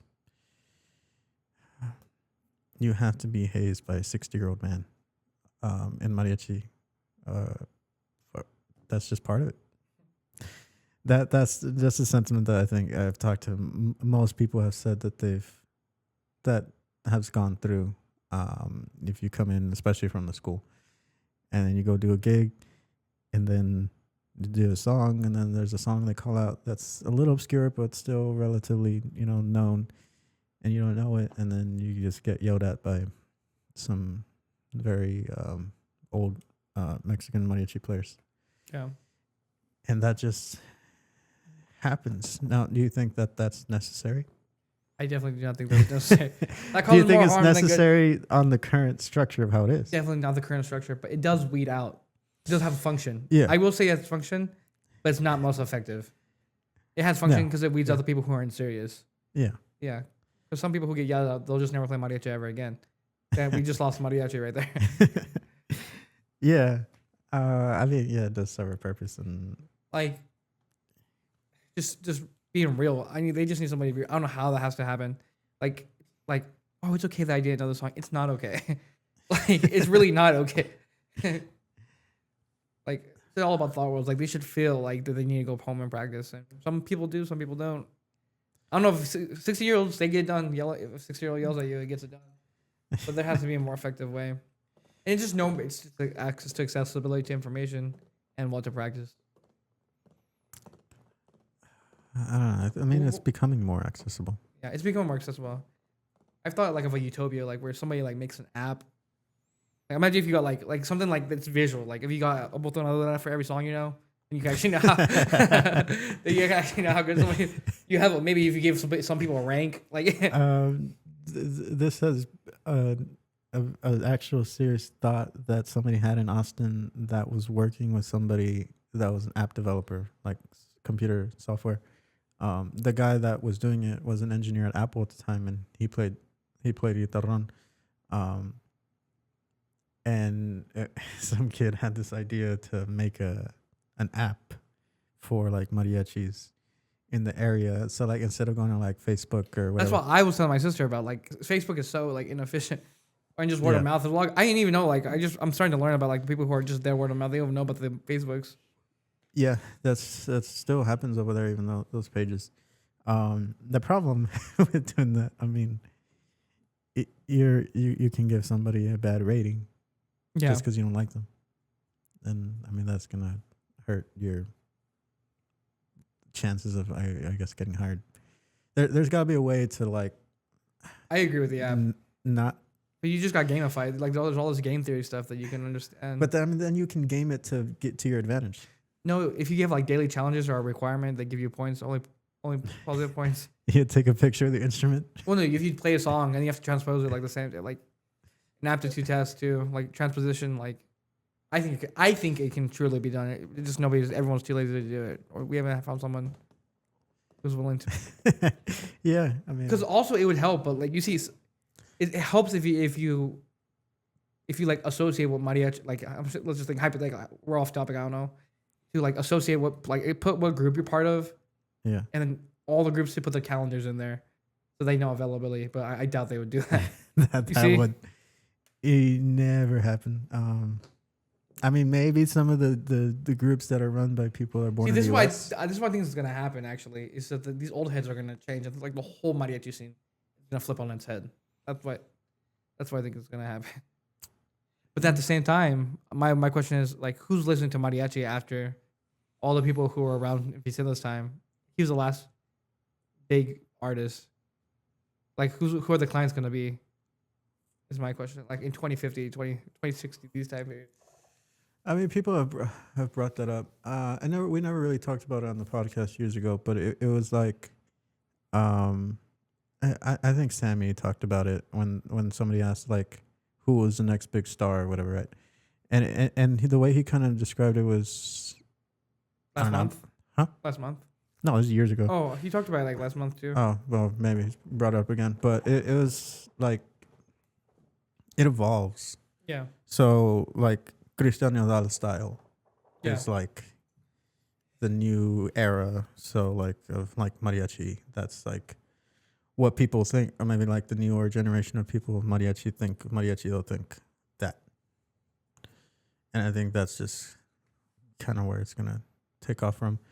Because stuff like, I mean, Luis Miguel was around, Pedro Fernandez, Alejandro Fernandez. But they went they did mariachi, but then they also did their other stuff. They did pop, they did other stuff. Well, this is from your idea too. Like, I don't even think Vicente Fernandez, like, I think that we're going to shift back to where mariachi is the popular music. Mariachi itself, not rancheras. Like, Vicente Fernandez was accompanied by mariachi. You know what I'm saying? Yeah. Like, back to polkas, back to sones. Kids are addicted to sones.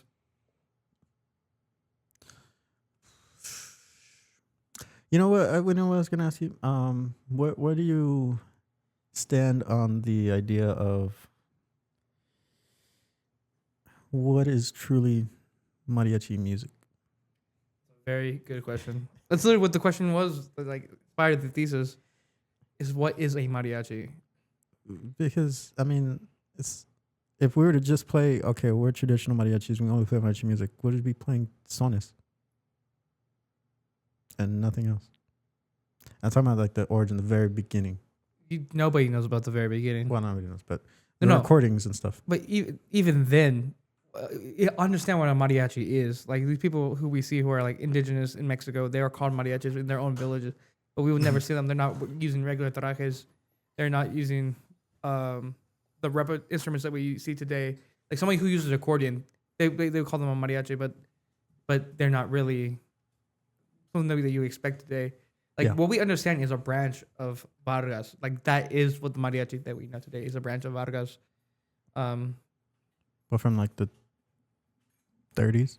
30s to I always classify it as the golden age. So 1936 to 1957 is the golden age, which identified the world of what mariachi is. They went to like world fairs and really, I can't tell you what mariachi is. I really don't have a definition. Well, it's because, okay, so at least research that I've done, because in high school I remember writing papers mariachi. One thing that and you probably read about it more than me, but Mariachi Vargas was going to just go away like any other mariachi. They weren't like special. Yeah. Two big things that they did that I think or that I've read. One, they got on a payroll. Yep, that's right. Right. And the second thing is they started adapting other genres. So huapangos, jarochos, to fit the mariachi instrumentation. That made them more people knew them because they started playing songs that weren't traditionally played by mariachis at that time. Yeah. But definitely the big thing between both of those are the radio. That's what made it popular. But also, you also have no idea. You could read the, what's it called? His Harugi, his book about mariachi, El Mariachi, the red one that I have in my room. Yeah.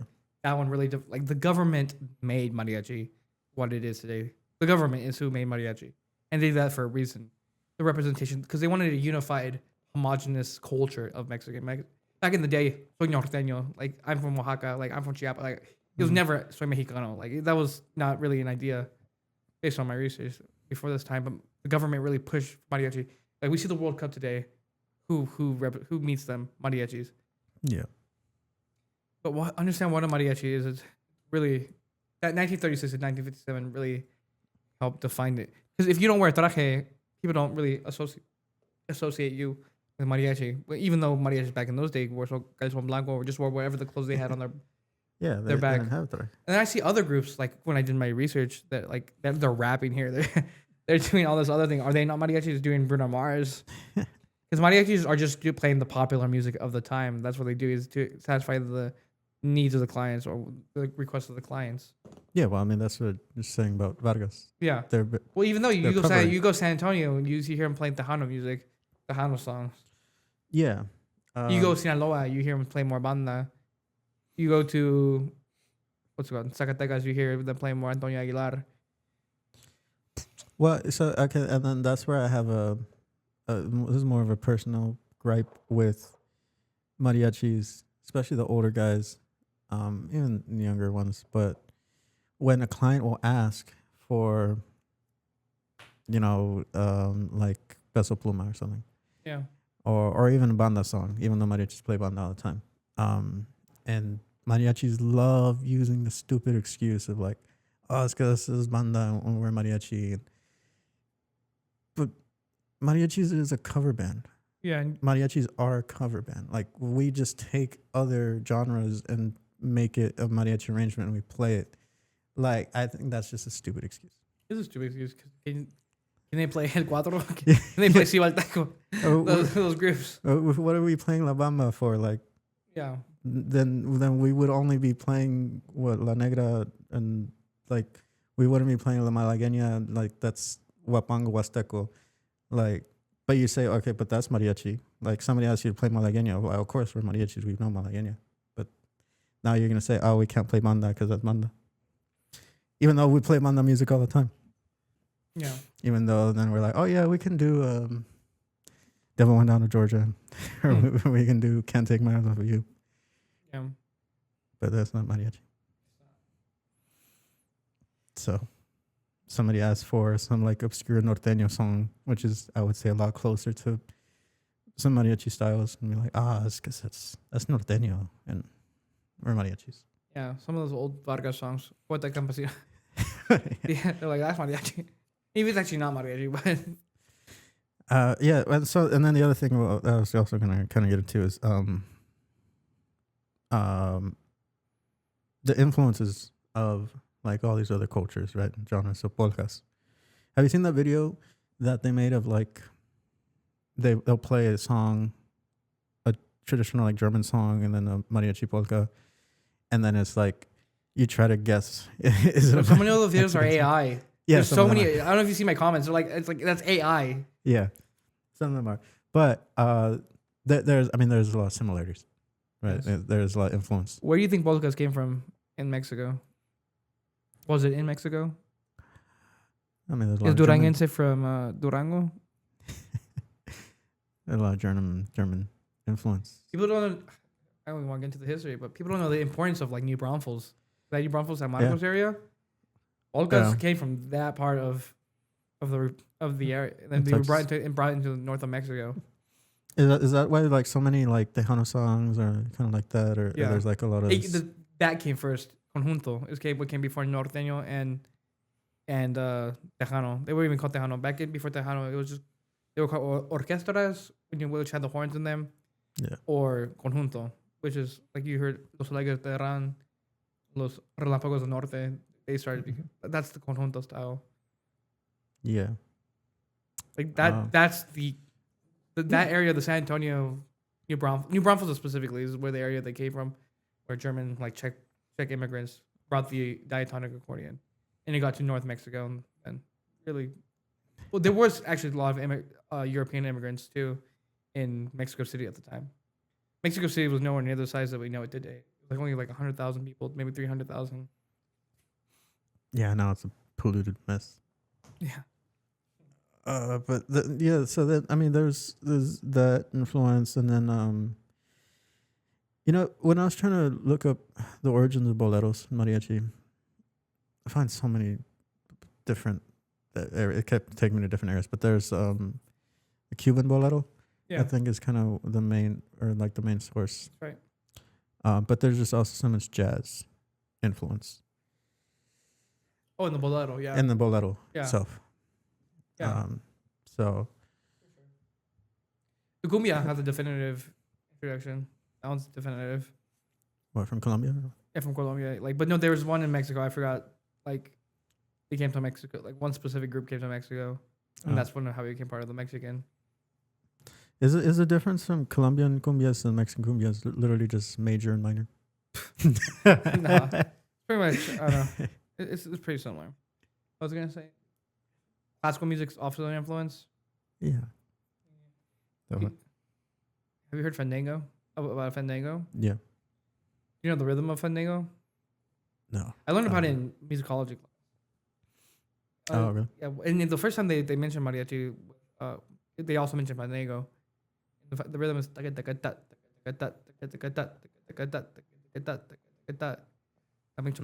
you hear those songs like Michoacan songs, songs abajeños, like you hear that rhythm.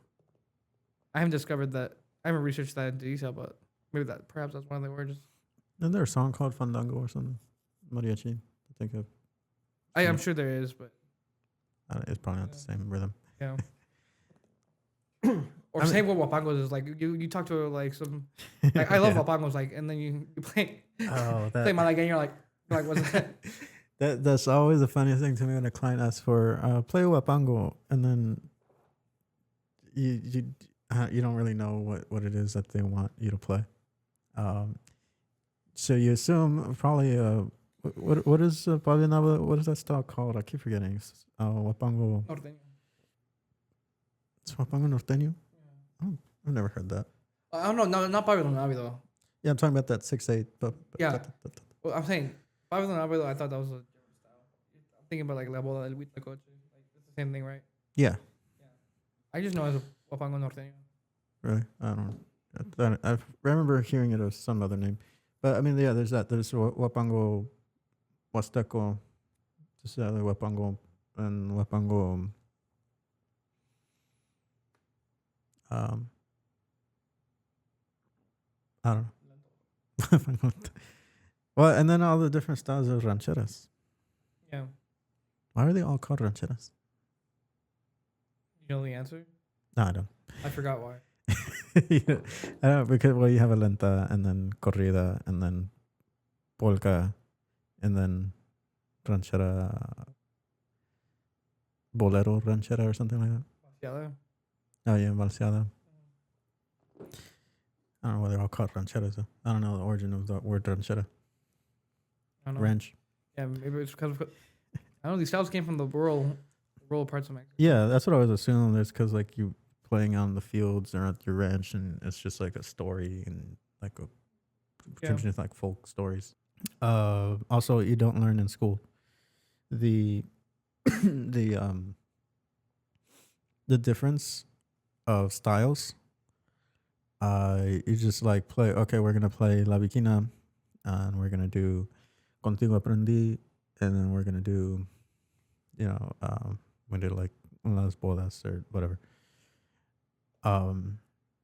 Never do I really remember, at least myself, I mean, this is like 15 years ago, of really going through what each style was. So when now we're out gigging, especially in more on the armonía side, there's a lot of times the songs I don't know, even right to this day, we play, but you tell me the key, tell me the style, I'll figure it out. Even now, Daniel still calls it boom chuck or boom chuck chuck. that I think that's just a him thing. I've never heard anybody say boom cha cha. Yeah, I mean, I just said ranchera lenta and sol. Go. I'd be like boom cha boom cha. I'm like, just say correct. Does he know? I don't think he knows. It's my whole experience. This is probably what his dad told him. This is a boom cha. That is a boom cha cha. That is a boom cha cha boom cha cha boom. This is a chuck chuck chuck chuck chuck chuck chuck. Yeah, I don't know if he knows. Oh, another thing too that always aggravates me. I don't know if I've told you too, but it's about like, so ranchera lentas. I've heard somebody call those slow corrido. Slow corridos. I have never heard that. But what key signature are ranchera lentas in? Time signature, you mean? Yeah, time signature. I always say 4/4. 4/4, right? 1, 2, 3, 4. God, the amount of people that, and it's usually older Mexican mariachi players. Yeah. Will say 2/4. It's in 2/4. Like cantronos. Like, oh, what? Or if that's, I don't know, cantronos ranchera 2 cuartos. To me, 2 cuartos is 1 and 1 and 2 and. But I'm like, what the fuck? No, it's 4/4. It's 1, 2, 3, 4. But there's been plenty of times where these guys have called it 2/4. And to me, that's just, something completely different. Yeah, I always say 4/4. And you could actually tell this from the Western music theory perspective. It's because of the way the phrases are. Usually 16-bar phrases. You're not going to have 32-bar phrases. That's crazy. Yeah. But so what was your, I keep forgetting, what was your master's in? Like your thesis? Musicology. Well, yeah, musicology. But No, but we want to be very clear. Clear. Musicology is not ethnomusicology. No, not ethnomusicology, because we actually do not separate the differences here. We also do historical, like we do the historical and cultural context, which is what I studied for my thesis, called Mariachi Memory Through Cajon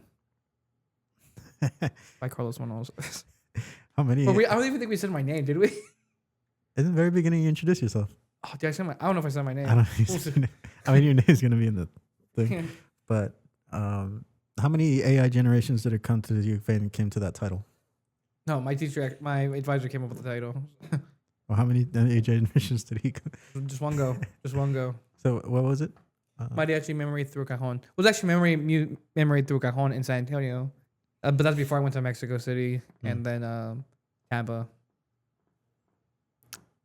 So what did you kind of conclude from that? Is Cajon universal? So no. So I talked about first the traditional uses of the word cajon, and I just divided that up to 3. And actually, every interview I did, I talked about if they agreed or if they disagreed, and 100% of my people agreed, which I didn't want them to. That's just what it came out to. Mm-hmm. I said traditional cajon includes the body of repertoire for the regional area, the standard musical arrangements, and then the musical vocabulary, going like sinfonia, and then the endings. That's the standard cajon that everybody knows. Do you agree with that? Do you disagree? Yeah. Okay. I mean, yeah. Do you agree? I'm saying, do you disagree? Everyone seemed to agree because that's pretty much simple. Like that's the only way. You can't just say what's cajon because people before that people would never give a straight answer of what it was. Like, well, can indie be cajon? Yeah. Can a song be cajon? Like that makes no sense. Before, so I put those 3. Those were the traditional cajon. But I also personally expanded cajon to include body language, vocabulary like si bemol, hand signals, like performance, like the way people perform, the way people smile, the way that people hold the instruments, and then also professional conduct as part of expanded cajon. So that's what I wrote my paper on. And I wrote the origins of a lot of these, like why is a cajon song different or arrangement different from the recording. I dug into that. So like instrumentation's a reason, ranges of reason. Like Juan Gabriel, like nobody's able to sing those notes. Yeah. Client expectations, like sometimes when clients ask for La Bikina, they're not expecting you to play the instrumental song. They're expecting Luis Miguel, like Llamarada. That's switching over to the Luis Miguel version rather than yeah.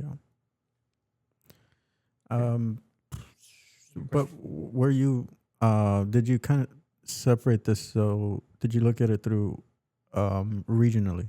Yeah, I did look at it regionally.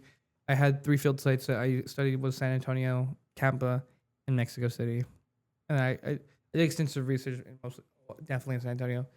And then I had that weekend in Tampa. Then I really studied the one in Mexico City. And then I also interviewed people from across the Republic of Mexico. I shouldn't have said it like that. Across Mexico. Republic of I was saying República. They're about to have a war.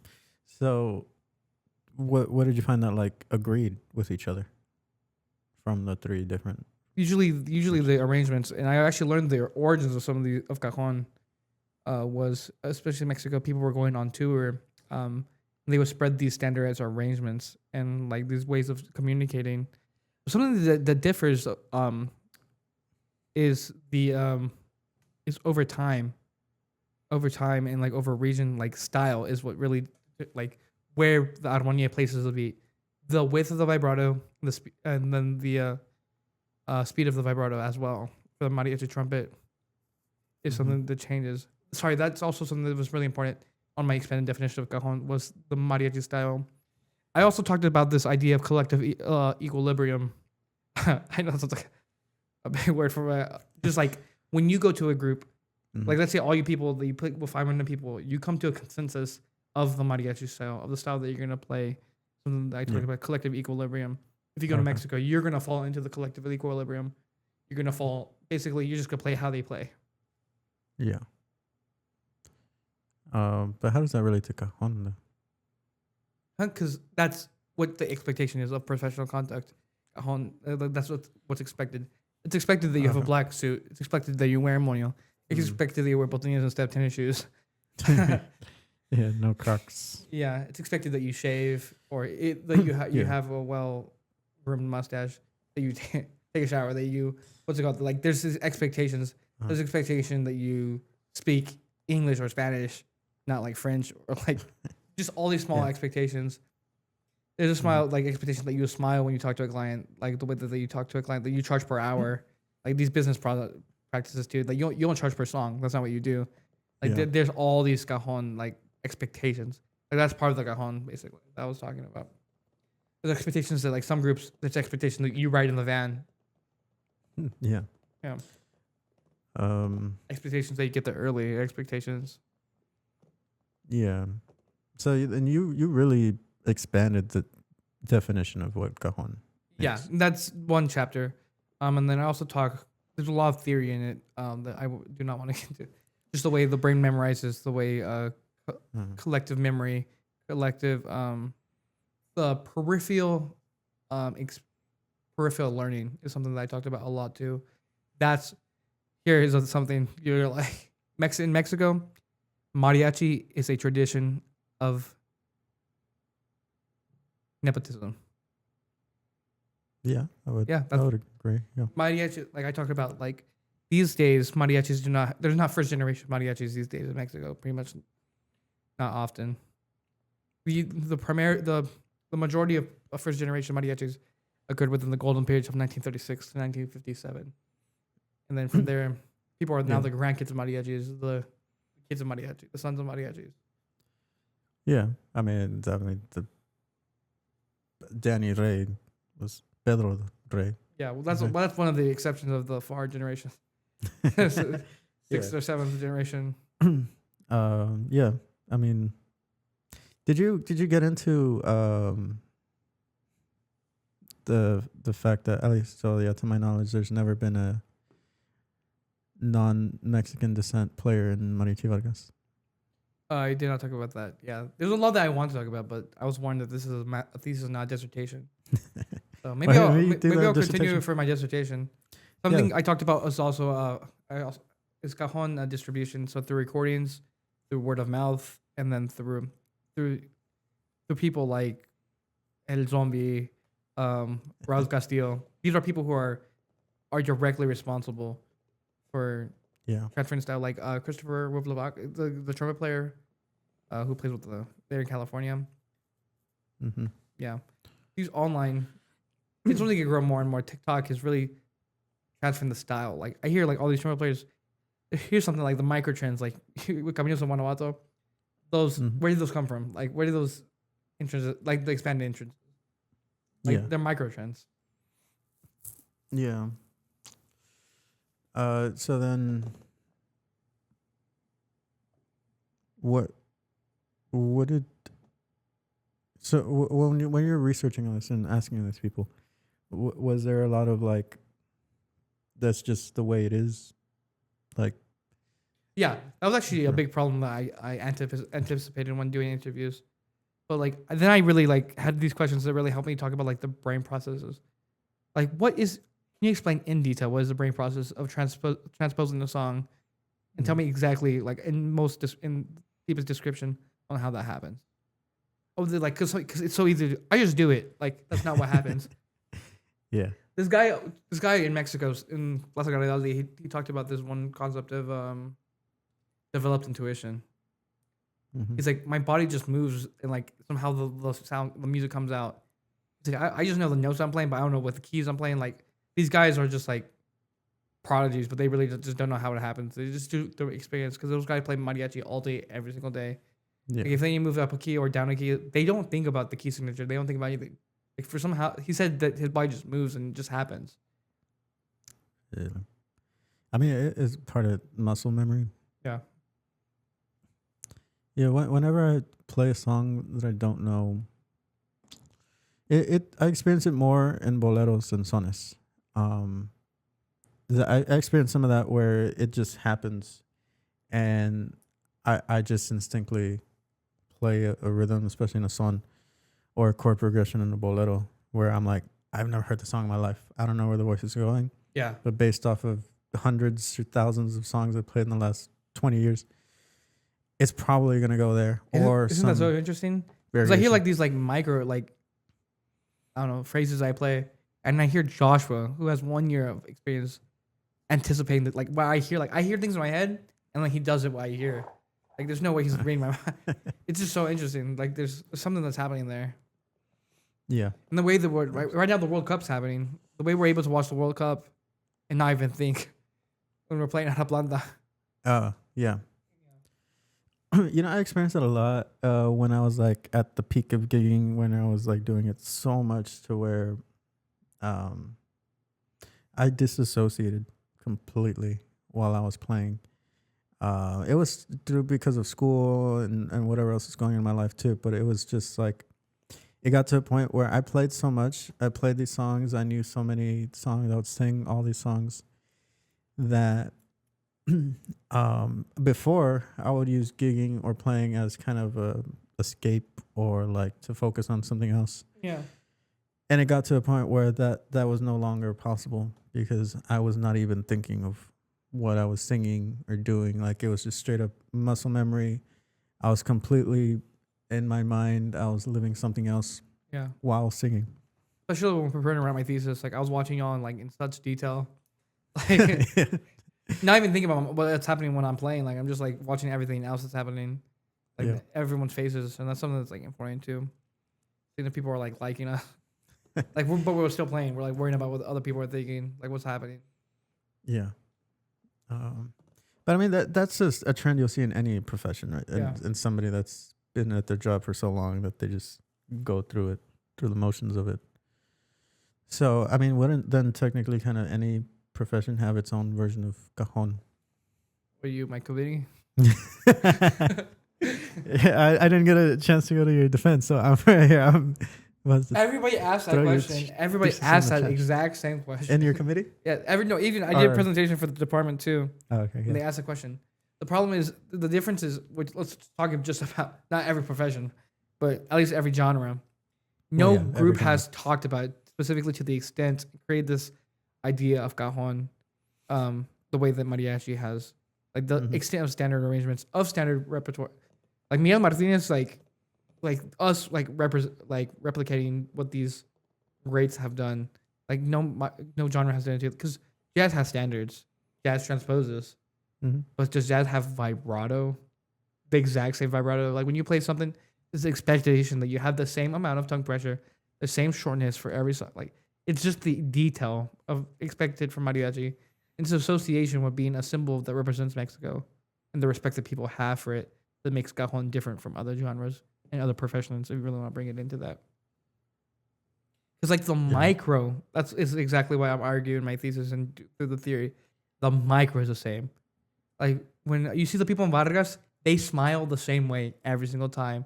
They have the they same do. smile width. They have the same arc of their bow. Like the way Yeah. that they put the fingers down, the way that they breathe in the section. Like sometimes if you see a mariachi, all the people will bring their corners back, but they will all do it the same. The trumpet players usually play the same.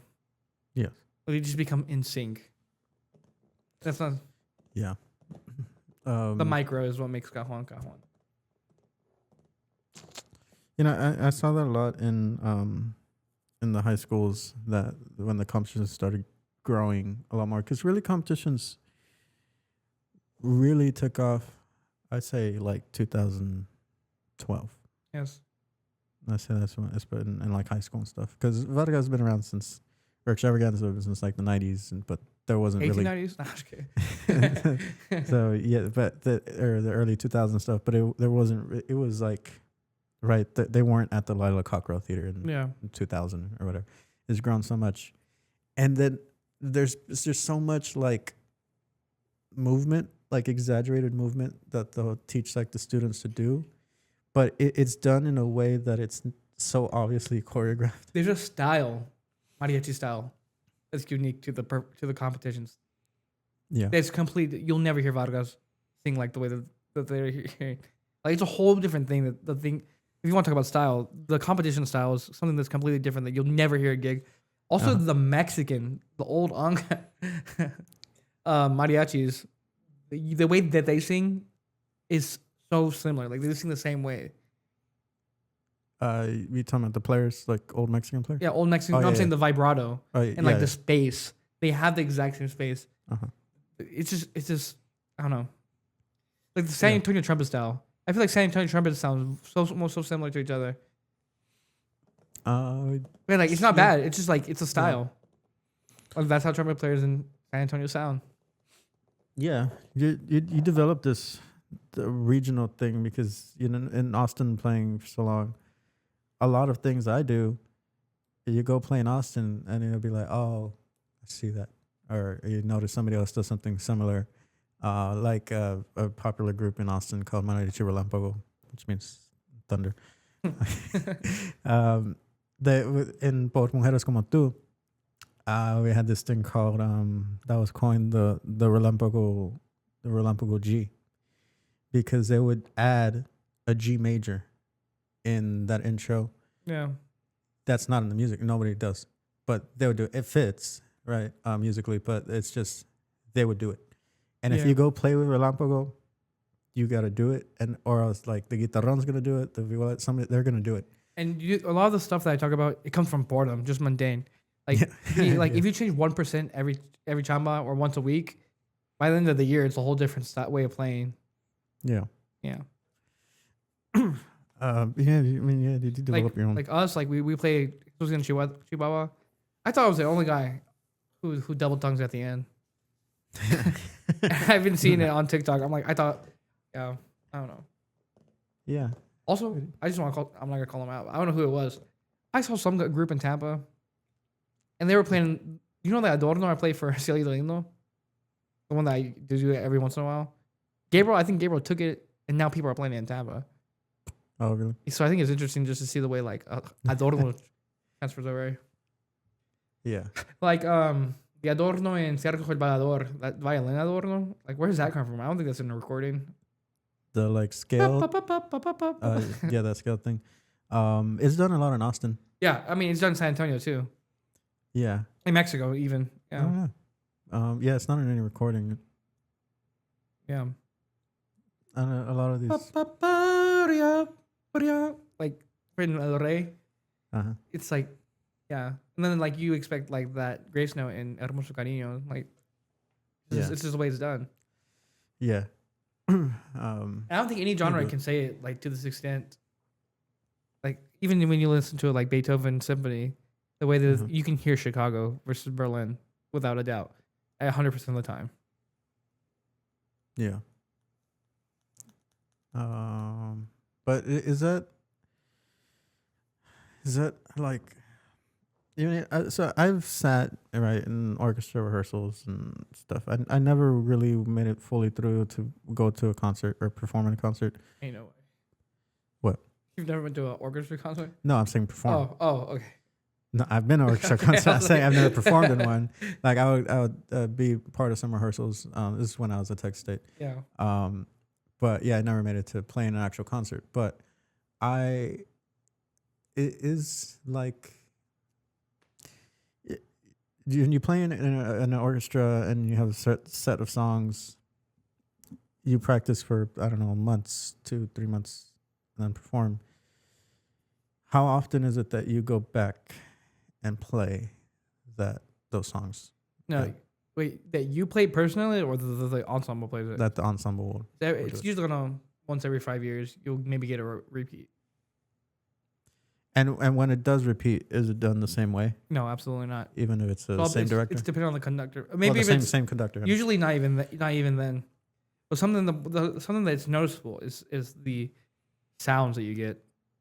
Like the trumpet has the same sound because it's the same teacher. Like there's FSU sounds a certain way, LSU sounds a certain way, Juilliard sounds a certain. The trumpet, I'm saying, and that's what gives a characteristic sound of the orchestra too. Each teacher of the studio, even that unique sound, and therefore the orchestra itself. So, like when you hear a trumpet or singing, you know that's mariachi, trumpet, violin, or singing. Yeah. Even if it's good technique, like you just can tell. Yeah. But so then what, is that something that you would say that people, especially coming from, I guess mostly classical or orchestra, where you bring them into mariachi and then, we gotta learn these 10 songs. And then you never touch them again, but you're expected to just always know them. Yeah. And that's not something you're ever gonna have to do in jazz. You do in jazz. You would. Yeah, you have to do that. You have your maybe 300 standards. songs memorized. Yeah. Yeah. And change keys. Yeah. And the melody players know the armonia parts. Yeah. Not armonia, but the rhythm section. Yeah, because there's a lot of that thing what they do with the polyrhythm stuff. But yeah, so orchestra musicians is that one thing or one of the biggest things they struggle with, the fact that you have to learn the song and then just like always know it. Not at all. Not at all. Because this is actually, they may not know the whole song because you're not going to be able to know a 45-minute piece. You can know excerpts. Excerpts is what we know, orchestral musicians. They know like all these excerpts that they will always have to have ready. All like the way they have the micro detail is what's expected from mariachi musicians to have in regular songs. So what is the issue with memorizing songs that I found with like classical musicians coming? It's just time. They don't want it. We memorize songs in high school. So in high school, we memorize songs. So it's just effort. It's just the musician themselves that they're just not putting. It's just a lot. They're in college. They're going through music. It's rough. Yeah. But also, so like if you're told to play a certain way in a song, in mariachi, say Hermoso Cariño, the intros, started short or long short and whichever way, right? And it was just told, okay, this way. And then, let's say 3 months pass and be like, No, let's do it this way. Short. Like, is that something that just like breaks a non-mariachi musician coming to mariachi thing? Yeah, I'm pretty sure. They're just Man, like, we broke Michael going back to Cajon for El Rey. Yeah. Even Daddy, he's I don't know what's happening there, but yeah. For context, we played El Rey for the Vincent Fernandez El Rey for the longest time. Yeah. And we just recently switched back to Cajon just for fun, and we've been struggling. Just have to know your basics. But yeah, you gotta be rehearsing a lot too. Like I heard who do you hear? Pepe Martinez Jr. I heard one of his recordings. Like they rehearsed like 5 times a week. I forgot what ensemble he was, which ensemble he was talking about. But the ensemble, like the reason that we get paid 80, 90, 100 the hour is with the expectation that we're rehearsing too. That balances out. That's what his philosophy was. I think that makes sense. But when we're all students, nobody wants to do that. We're only going to get better from rehearsal. You know what I'm saying? Yeah. But you just over time. Love of the game. That's the real question. Like, how much better is someone who's been in the game 40 years going to get? Yeah, I mean, at a certain point, like, is the 40-year-old mariachi musician that knows thousands of songs really feel like his livelihood or job is in jeopardy for not learning Ella Baila Sola? Yeah. No. It's gonna be like, it's like, man, maybe I'll learn it, maybe not. I don't care. It's also like the question, like love of the game, and that's really what controls the whole thing. How much people are practicing too. Sometimes people get worse, not because they're getting older, but because they just don't practice. Yeah, going back to that app thing, man, if that was a real thing, my rating would have plummeted post leaving Central Texas, just because of how little I played. And when I played in Atlanta, after I played in Atlanta after like almost a year of not playing at all, and I couldn't remember how to play La Viquina. Dang. And I was just like, so many songs that I forgot how to sing. And it just, I was doing so much other stuff and I wasn't playing. But yeah, there was like actual ratings, and I had to like continuously keep my score up by doing certain things. My rating, I would have been thinking 1 out of 5 stars or something. Yeah. So it's a good thing that didn't happen. I don't know. Also, part of that app, let me just say this idea. We were talking about in the car last week. What? Imagine if you recorded all the violin parts and all the trumpet parts. You just plugged it in, like what you don't have. You know what I'm saying? the time you left us. Hey, let's talk about that. So, it was, when was it? In May or April? April. April, yeah. I think April. They had a 6 a.m. or 5 a.m. 6 a.m. The 6 a.m. serenade. I remember, and you texted the night before. I mean, you do quite often, especially when you have early game, like make sure set your alarm, all this crap. And I was like, I got it. I set it. What I forgot to not set was that my phone was on silent. I forgot to take it off silent. And then, we had a serenade the next morning. I did not wake up. And I told you, I should have come knock on my window on the door or something. I would have woken up. Yeah, I don't know. Y'all just took off. And then, so y'all did something that now, to this day, I cannot sing along to a karaoke track now because it makes me laugh and feel. So you were there. You tell what happened. So Alexa was supposed to go on Vihuela, and it was just a 4-piece. So we went. It was 2 violins went. I went on trumpet. I played trumpet, and then Lucas was going on guitarron. Yeah. And we just kept waiting. And we already canceled on this client before, so I felt really like we could not cancel. Like I asked Lucas if he had a guitar because he usually has all his instruments in his van, but he did not have a guitar in his van.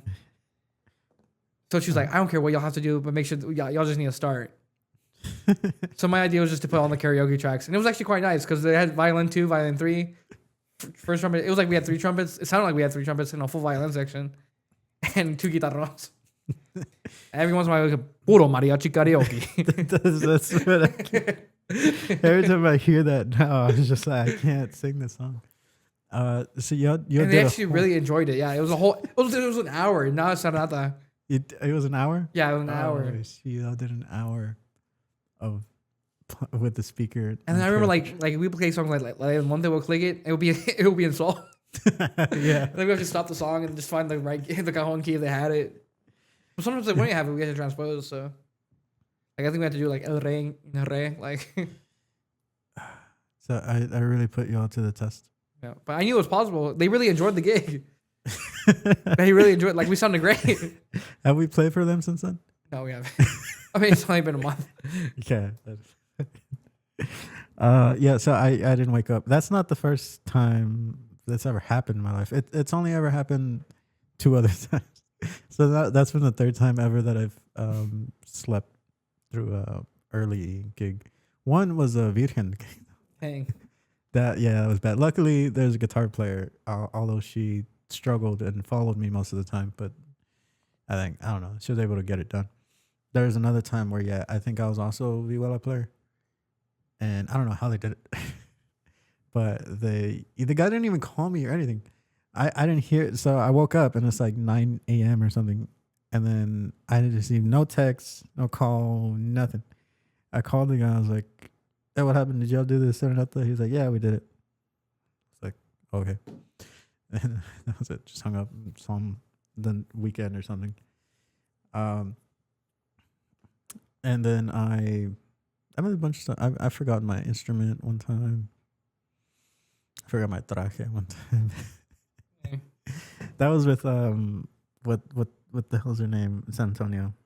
The group that played America's Got Talent. Oh yeah. At Nuevo Estilo. Yeah. When I helped out Nuevo Estilo, I didn't have my traje. I had my guitarrón, and I played a whole quinceañera and just luckily I had jeans and shoes. So it's happened. But you know what? What's up at the time you forgot your trumpet? Which time? Oh, where you stole a kid's trumpet off? Oh yeah. That was fine. So what was we were doing the Christmas? Yeah, we're doing a set of Christmas parades. Yeah, in all these small rural towns of like Georgia and Florida.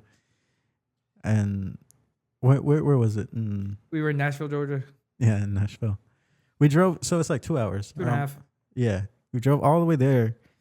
And we get there, and then Carlos is like, "Guys, I don't have my trumpet." And there's no trumpet, and then you're the only trumpet player. And it was just, was it Joseph that met us there? I think. Yeah. And then Michael, me, and Danny. Yeah. And so, what by coincidence, the owners had a. Well, they're banda players, the cooks. So they had a trumpet there. It was a red trumpet. Red trumpet with this big ass mouthpiece. Like you feel like a trombone mouthpiece. It converts to trumpet. And I asked them to borrow it. It was like the worst trumpet ever. It had no valve oil. It was terrible. And we were on the float, going down the street, and there's like these high school kids, right, from the band, marching band and they stuff. were cheering us on. Yeah, and then you started screaming at them, saying, I'll give you $20, $50 for your trumpet or something.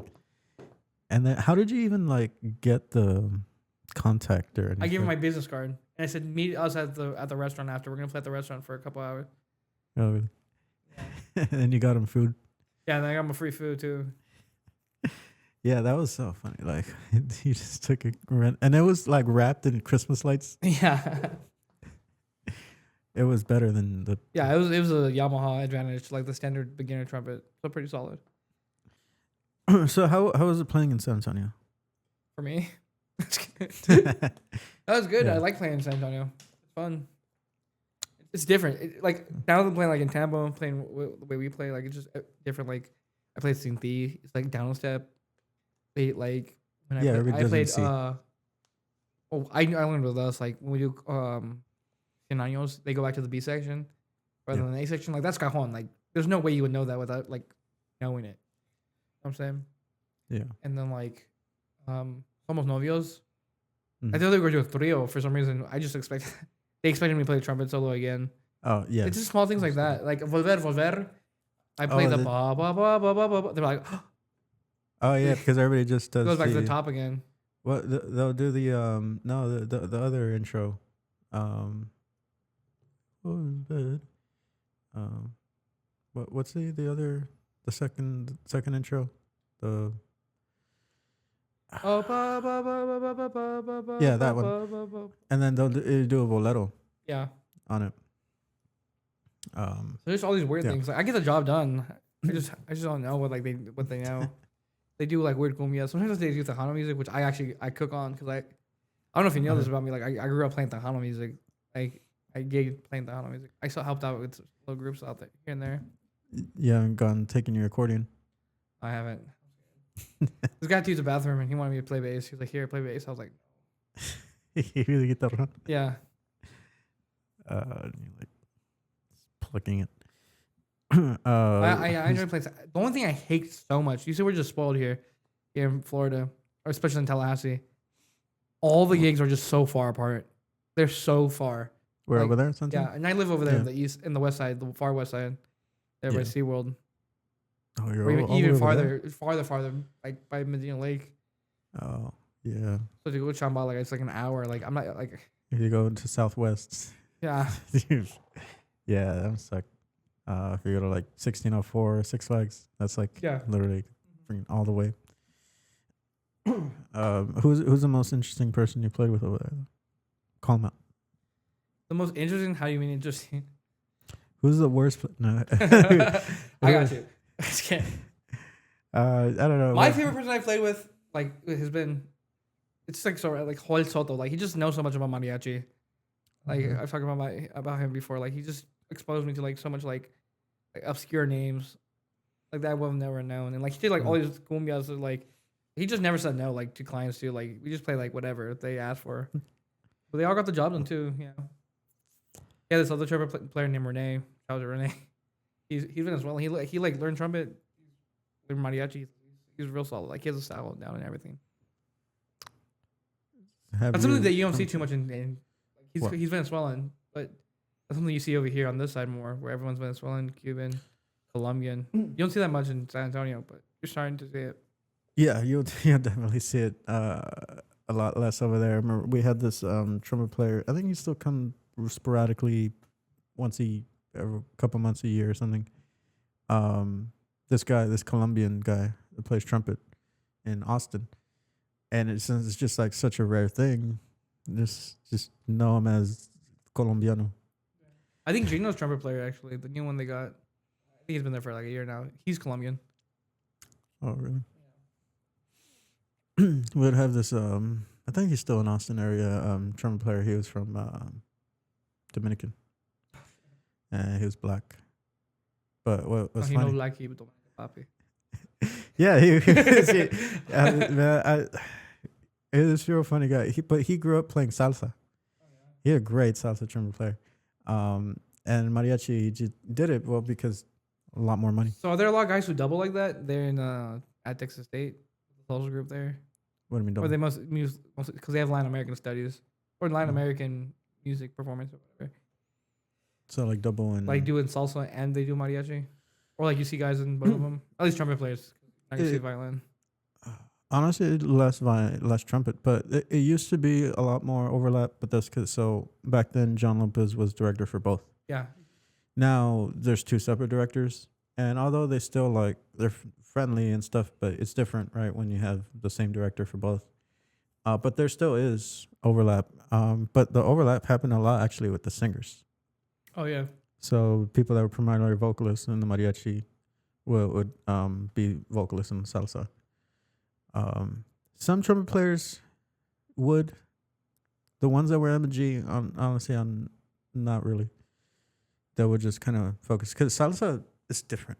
Yeah, I know. Like, the range too, and then the style, so they just kind of stuck to kind of their own, at least trumpet-wise. But there was some overlap. And we used to hang out with the salsa people a lot more too, because we'd go on tour with them and stuff. Yeah, they had this trumpet player. His name was Haile. I forget where he was from, but like Dominican or something. And he was an amazing trumpet player in the salsa group. He plays with some salsa group in Central Texas now. A lot of the guys from the salsa group end up just like kind of gigging. Yeah, I play with a lot of them Tejano music. Like they end up in Tejano music too. Yeah, you've probably run into some that I know. Like there's some saxophone player, well, a couple of them. I honestly forget them. I still follow them. Some of the vocalists sing in some salsa group now. Some of the people in Campanas were in Texas State. So I don't know if you know Nelson, trumpet player, or Mandy. She was a violin player. They play with Campanas, but they were in the salsa and mariachi. I took world music, but it was mixed. For non-music majors and music majors, they just put us together. That class is interesting. One of our main, our final was we literally had to build a Spotify playlist throughout the semester. And then at the end of the semester, the final was we would go to the professor's office and you just give him the phone playlist and you just click, all right, play that. Or he's like, okay, tell me where it's from, what it is, the origin, the country, everything. He picked 5 songs or something. Yeah, just that's know him. I might do that for my final. That sounds pretty cool. Yeah. But I don't know if I might go to the. If you're actually gonna care. I'm gonna care. I care. He assigned us groups to different countries, and we had to present. Nice. That was another thing. I got Spain. Oh, wow. Yeah, did a lot of flamenco. Mariachi in Spain. I'm just kidding. No, it was all over flamenco music. Somebody else that was in the mariachi at the time, she got Mexico. So, and it happened. That course happened at the same exact time that Pepe Martinez passed away. Wow. So that was pretty much the whole presentation. Just Pepe Martinez.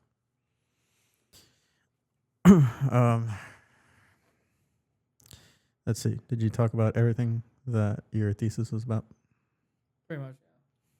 Look at my thesis. Mariachi Memory Through CAJÓN. Yeah, you need citations. I have my citation. Well, no, I'm saying, yeah, from people cite me. Yeah. People to cite you. Digitally circulated Mariachi Repertiore, DCMR. Use that phrase, please. What's your index right now? Huh? Your index, your H index. It's something when you have more publications. It's like the amount of people that cite you. Oh yeah. What's yours? I think mine's 0 probably. I don't think anybody cited my paper that I wrote 3. I need to go Albuquerque, spam people. Yeah, so are you going to Albuquerque? I'm thinking about I really want to go. I'll use this podcast. They should make Albuquerque also an academic conference. Just to put that out there and let me present. They've done some. I know people just do it. There's no application process. Oh yeah. Yeah. No call for papers. Oh, you mean that in that sense? Yeah. Yeah. Is there a place where people submit mariachi papers? Society for American Music. Present actually here at FSU. The Society for Ethnomusicology, Society for Musicology, Society for Music Theory. But nowhere where it's only mariachi. That's what I'm saying. We don't have a body like that. We should have there's so much to be studied. People could maximize Balon methods and stuff like that. We just need data. You know it better than anyone. You need to apply the scientific method to mariachi. And I can use industrial engineering techniques to optimize the efficiency of a talon group. You only need to be as good as you need to get paid. There's something that you can model. So it's if you're trying to minimize the, let's say the skill level of a player while maximizing your profit. What is the minimum skill level? Something that I think that is actually it's just a singer. If you have a metal singer, someone who just lays it down, and you just have a shit viola player, they're gonna hire you again. Yeah. Did any of the doing a show come into play of your Cajon definition or anywhere in your thesis? No. I talked about how the education's focused on the show. That's all about. I talked about. No, I mean the acting out. Oh yeah. That's Juan Gabriel's show, right? When you're taloning. I mean, not just performing the song. No, I thought about that for a paper though too. Got a lot of interesting papers. I feel for the psychology of Mono del Hambre. What weirdo asked for that song? Yeah. Like who like I'm saying a lot of people ask for it, but like makes no sense on a psychological level. Yeah, it is weird. I don't like playing it. I don't like it either. We got requested at the most random things. We got requested it at a wedding one time, and it's like, no. But they're very insistent on it. Also the form, like that paper, I could write a paper on that. The form, the rhyme scheme Of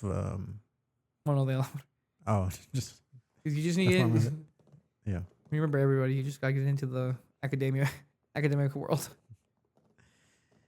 That is a skill, right? Being able to improvise like that. Yeah. There are some people that are so good at it. Yeah. I tell people, I'm just bad at Spanish. I can't do it.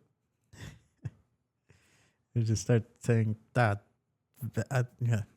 What do you say? There was one time you tried to throw a verse. No, it was Joseph. He said the same thing.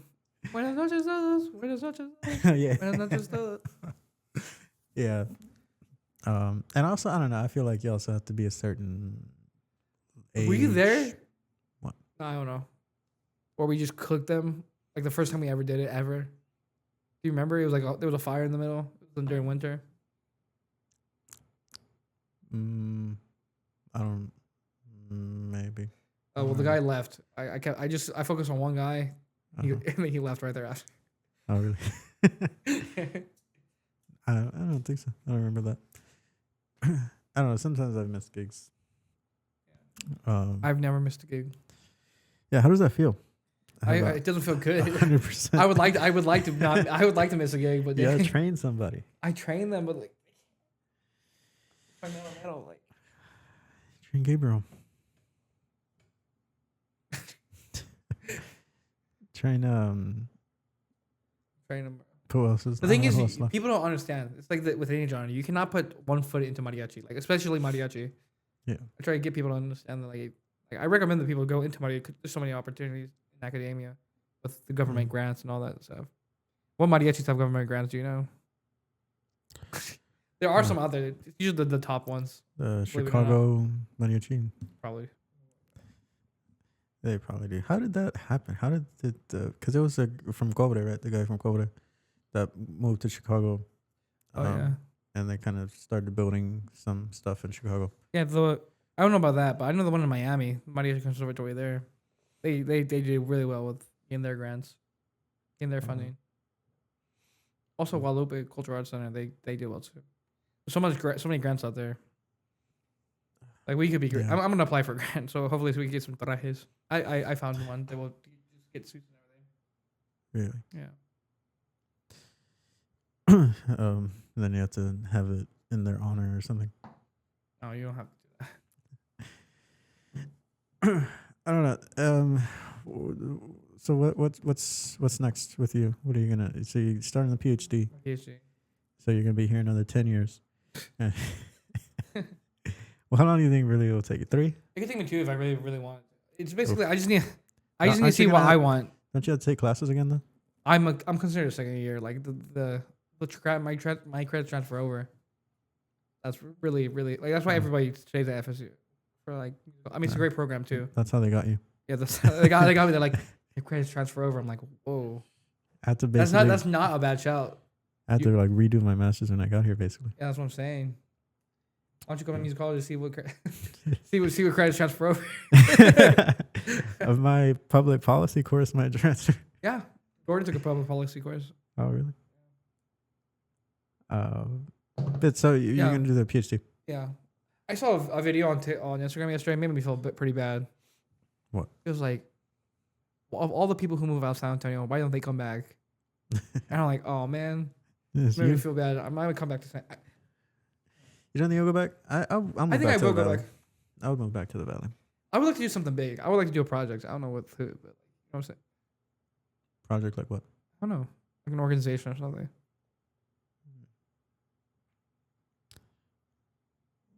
Like Tejanos for mariachi. The 8th generation. 11th generation mariachi. 11th Mexican American generation. Yeah, but I'm What gonna do do my you- thesis. I'm gonna do my dissertation, so I'm trying to figure it out. Right now. I'm leaning towards as of now. What day is it? The 25th, 25th of June. 26th of June. 26th. I'm thinking about talking about basically my own experience of becoming like it was a lot of work to become a mariachi trumpet player from a classical side, like Yeah. analyzing like vibrato. I'm gonna analyze. I would like to analyze vibrato speeds, use spectrographs to get the sound of mariachi, like understand the brightness, understand the golden brightness, like a really like just the straight numbers of what mariachi is. I think it could be. Yeah. And also like the transmission of style over social media like TikTok, Instagram, Facebook, like the role that Mejoras Musicos of Mariachi has. Yeah. What was the role of Balcón to balance the force? Well, what do you think of that? I don't know the really what goes into the group, but the leyendas of mariachi or whatever. Like, Why what would is you that? ask me that? Like, what is? Do you know anything about that Yeah, group? Like, I know pretty much. I got a good idea. how did that form, or like, what was the idea, or who's in charge? Like, I don't know anything about it. Leyendas is I think they have it's like a company like management. Yeah, I just was Huh. looking through copyrights the other day for mariachi. I saw Leyendas was in there. And they just invite musicians to put on a show. Like, Yeah, usually the top musicians. from like the top groups. Yeah. Or like former or current members. I don't want to talk about that. I don't know. I don't know the details. I don't know. I don't want to talk about that. I just started seeing it come up like the last few years, and I was like, "What? What is this?" And then you just see like legend, like literary legends like Vargas, The or, USA. no, with the Calilan and stuff. Yeah. Alejandro played with them, Yeah. The USA. and I was like, "Huh." Well, I mean, I guess he was in Sol for a while, so Camperos at 15. well, he was what? Camperos at 15. Oh, yeah, like 15 years old. Yeah. Well, I mean, he was on the podcast. He had said that whole story. Yeah, that was crazy. From trumpet to guitar. He's such a good trumpet player. I mean, he's such a good everything. But Yeah. I really enjoy his trumpet play. Plays accordion. He started his like own recording studio and stuff that he started. Yeah. So you're gonna move to LA after your PhD, and Make it big in Fort Wayne, Indiana. Well, there's no mariachi there. Anybody wants that. Also, Jacksonville's a good place. There's no mariachis there. A lot of Mexicans. 31,000. Jacksonville's a spot. I keep looking at spots like that are just empty. Like we got lucky with this, or micro lucky. We're in Tallahassee, Florida. Yeah. Like those guys over there in Mobile, they really got that. Solid. Yeah.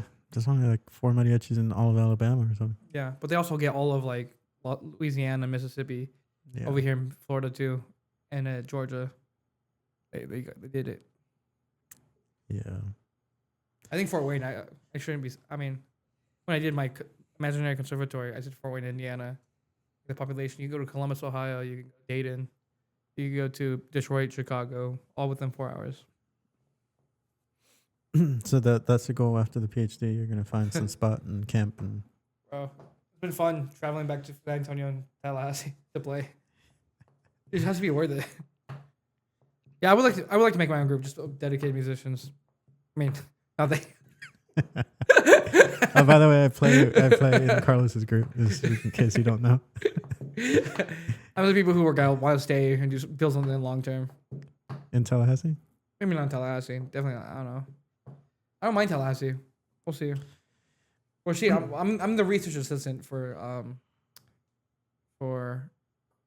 community music program. So we'll see, we may see about making a mariachi program there in Quincy, here in the local Tallahassee area. We'll see how it happens. Maybe. Yeah, we gotta make it. We'll just remarket Tallahassee. But you're It's gonna do Decalitlán de Florida. what is it? Camperos de Tallahassee. You're gonna do it then the right way though, right? You're gonna bridge Cajon Yeah, with I definitely so. education and show and concerts, Yeah. and making them more well-rounded. Bella Bartok once said that you're not a racehorse to be competing as a musician. Don't know what that means. Only racehorses compete or something like that. Ah, You know who Bella Bartok is? No. Oh. no, and I'm just a little old engineer, barely. I haven't even been an engineer in a couple years. Okay. I don't know what I am, but I know we've been here. It's about 3 hours, Oh. so we're gonna wrap this up. Anything else you got? Anything you want to say? Follow him at Mariachi Tallahassee on Instagram and Facebook. Yeah. Leave us a good Google review. Good gig salad review. All right. I'll see you later. Bye.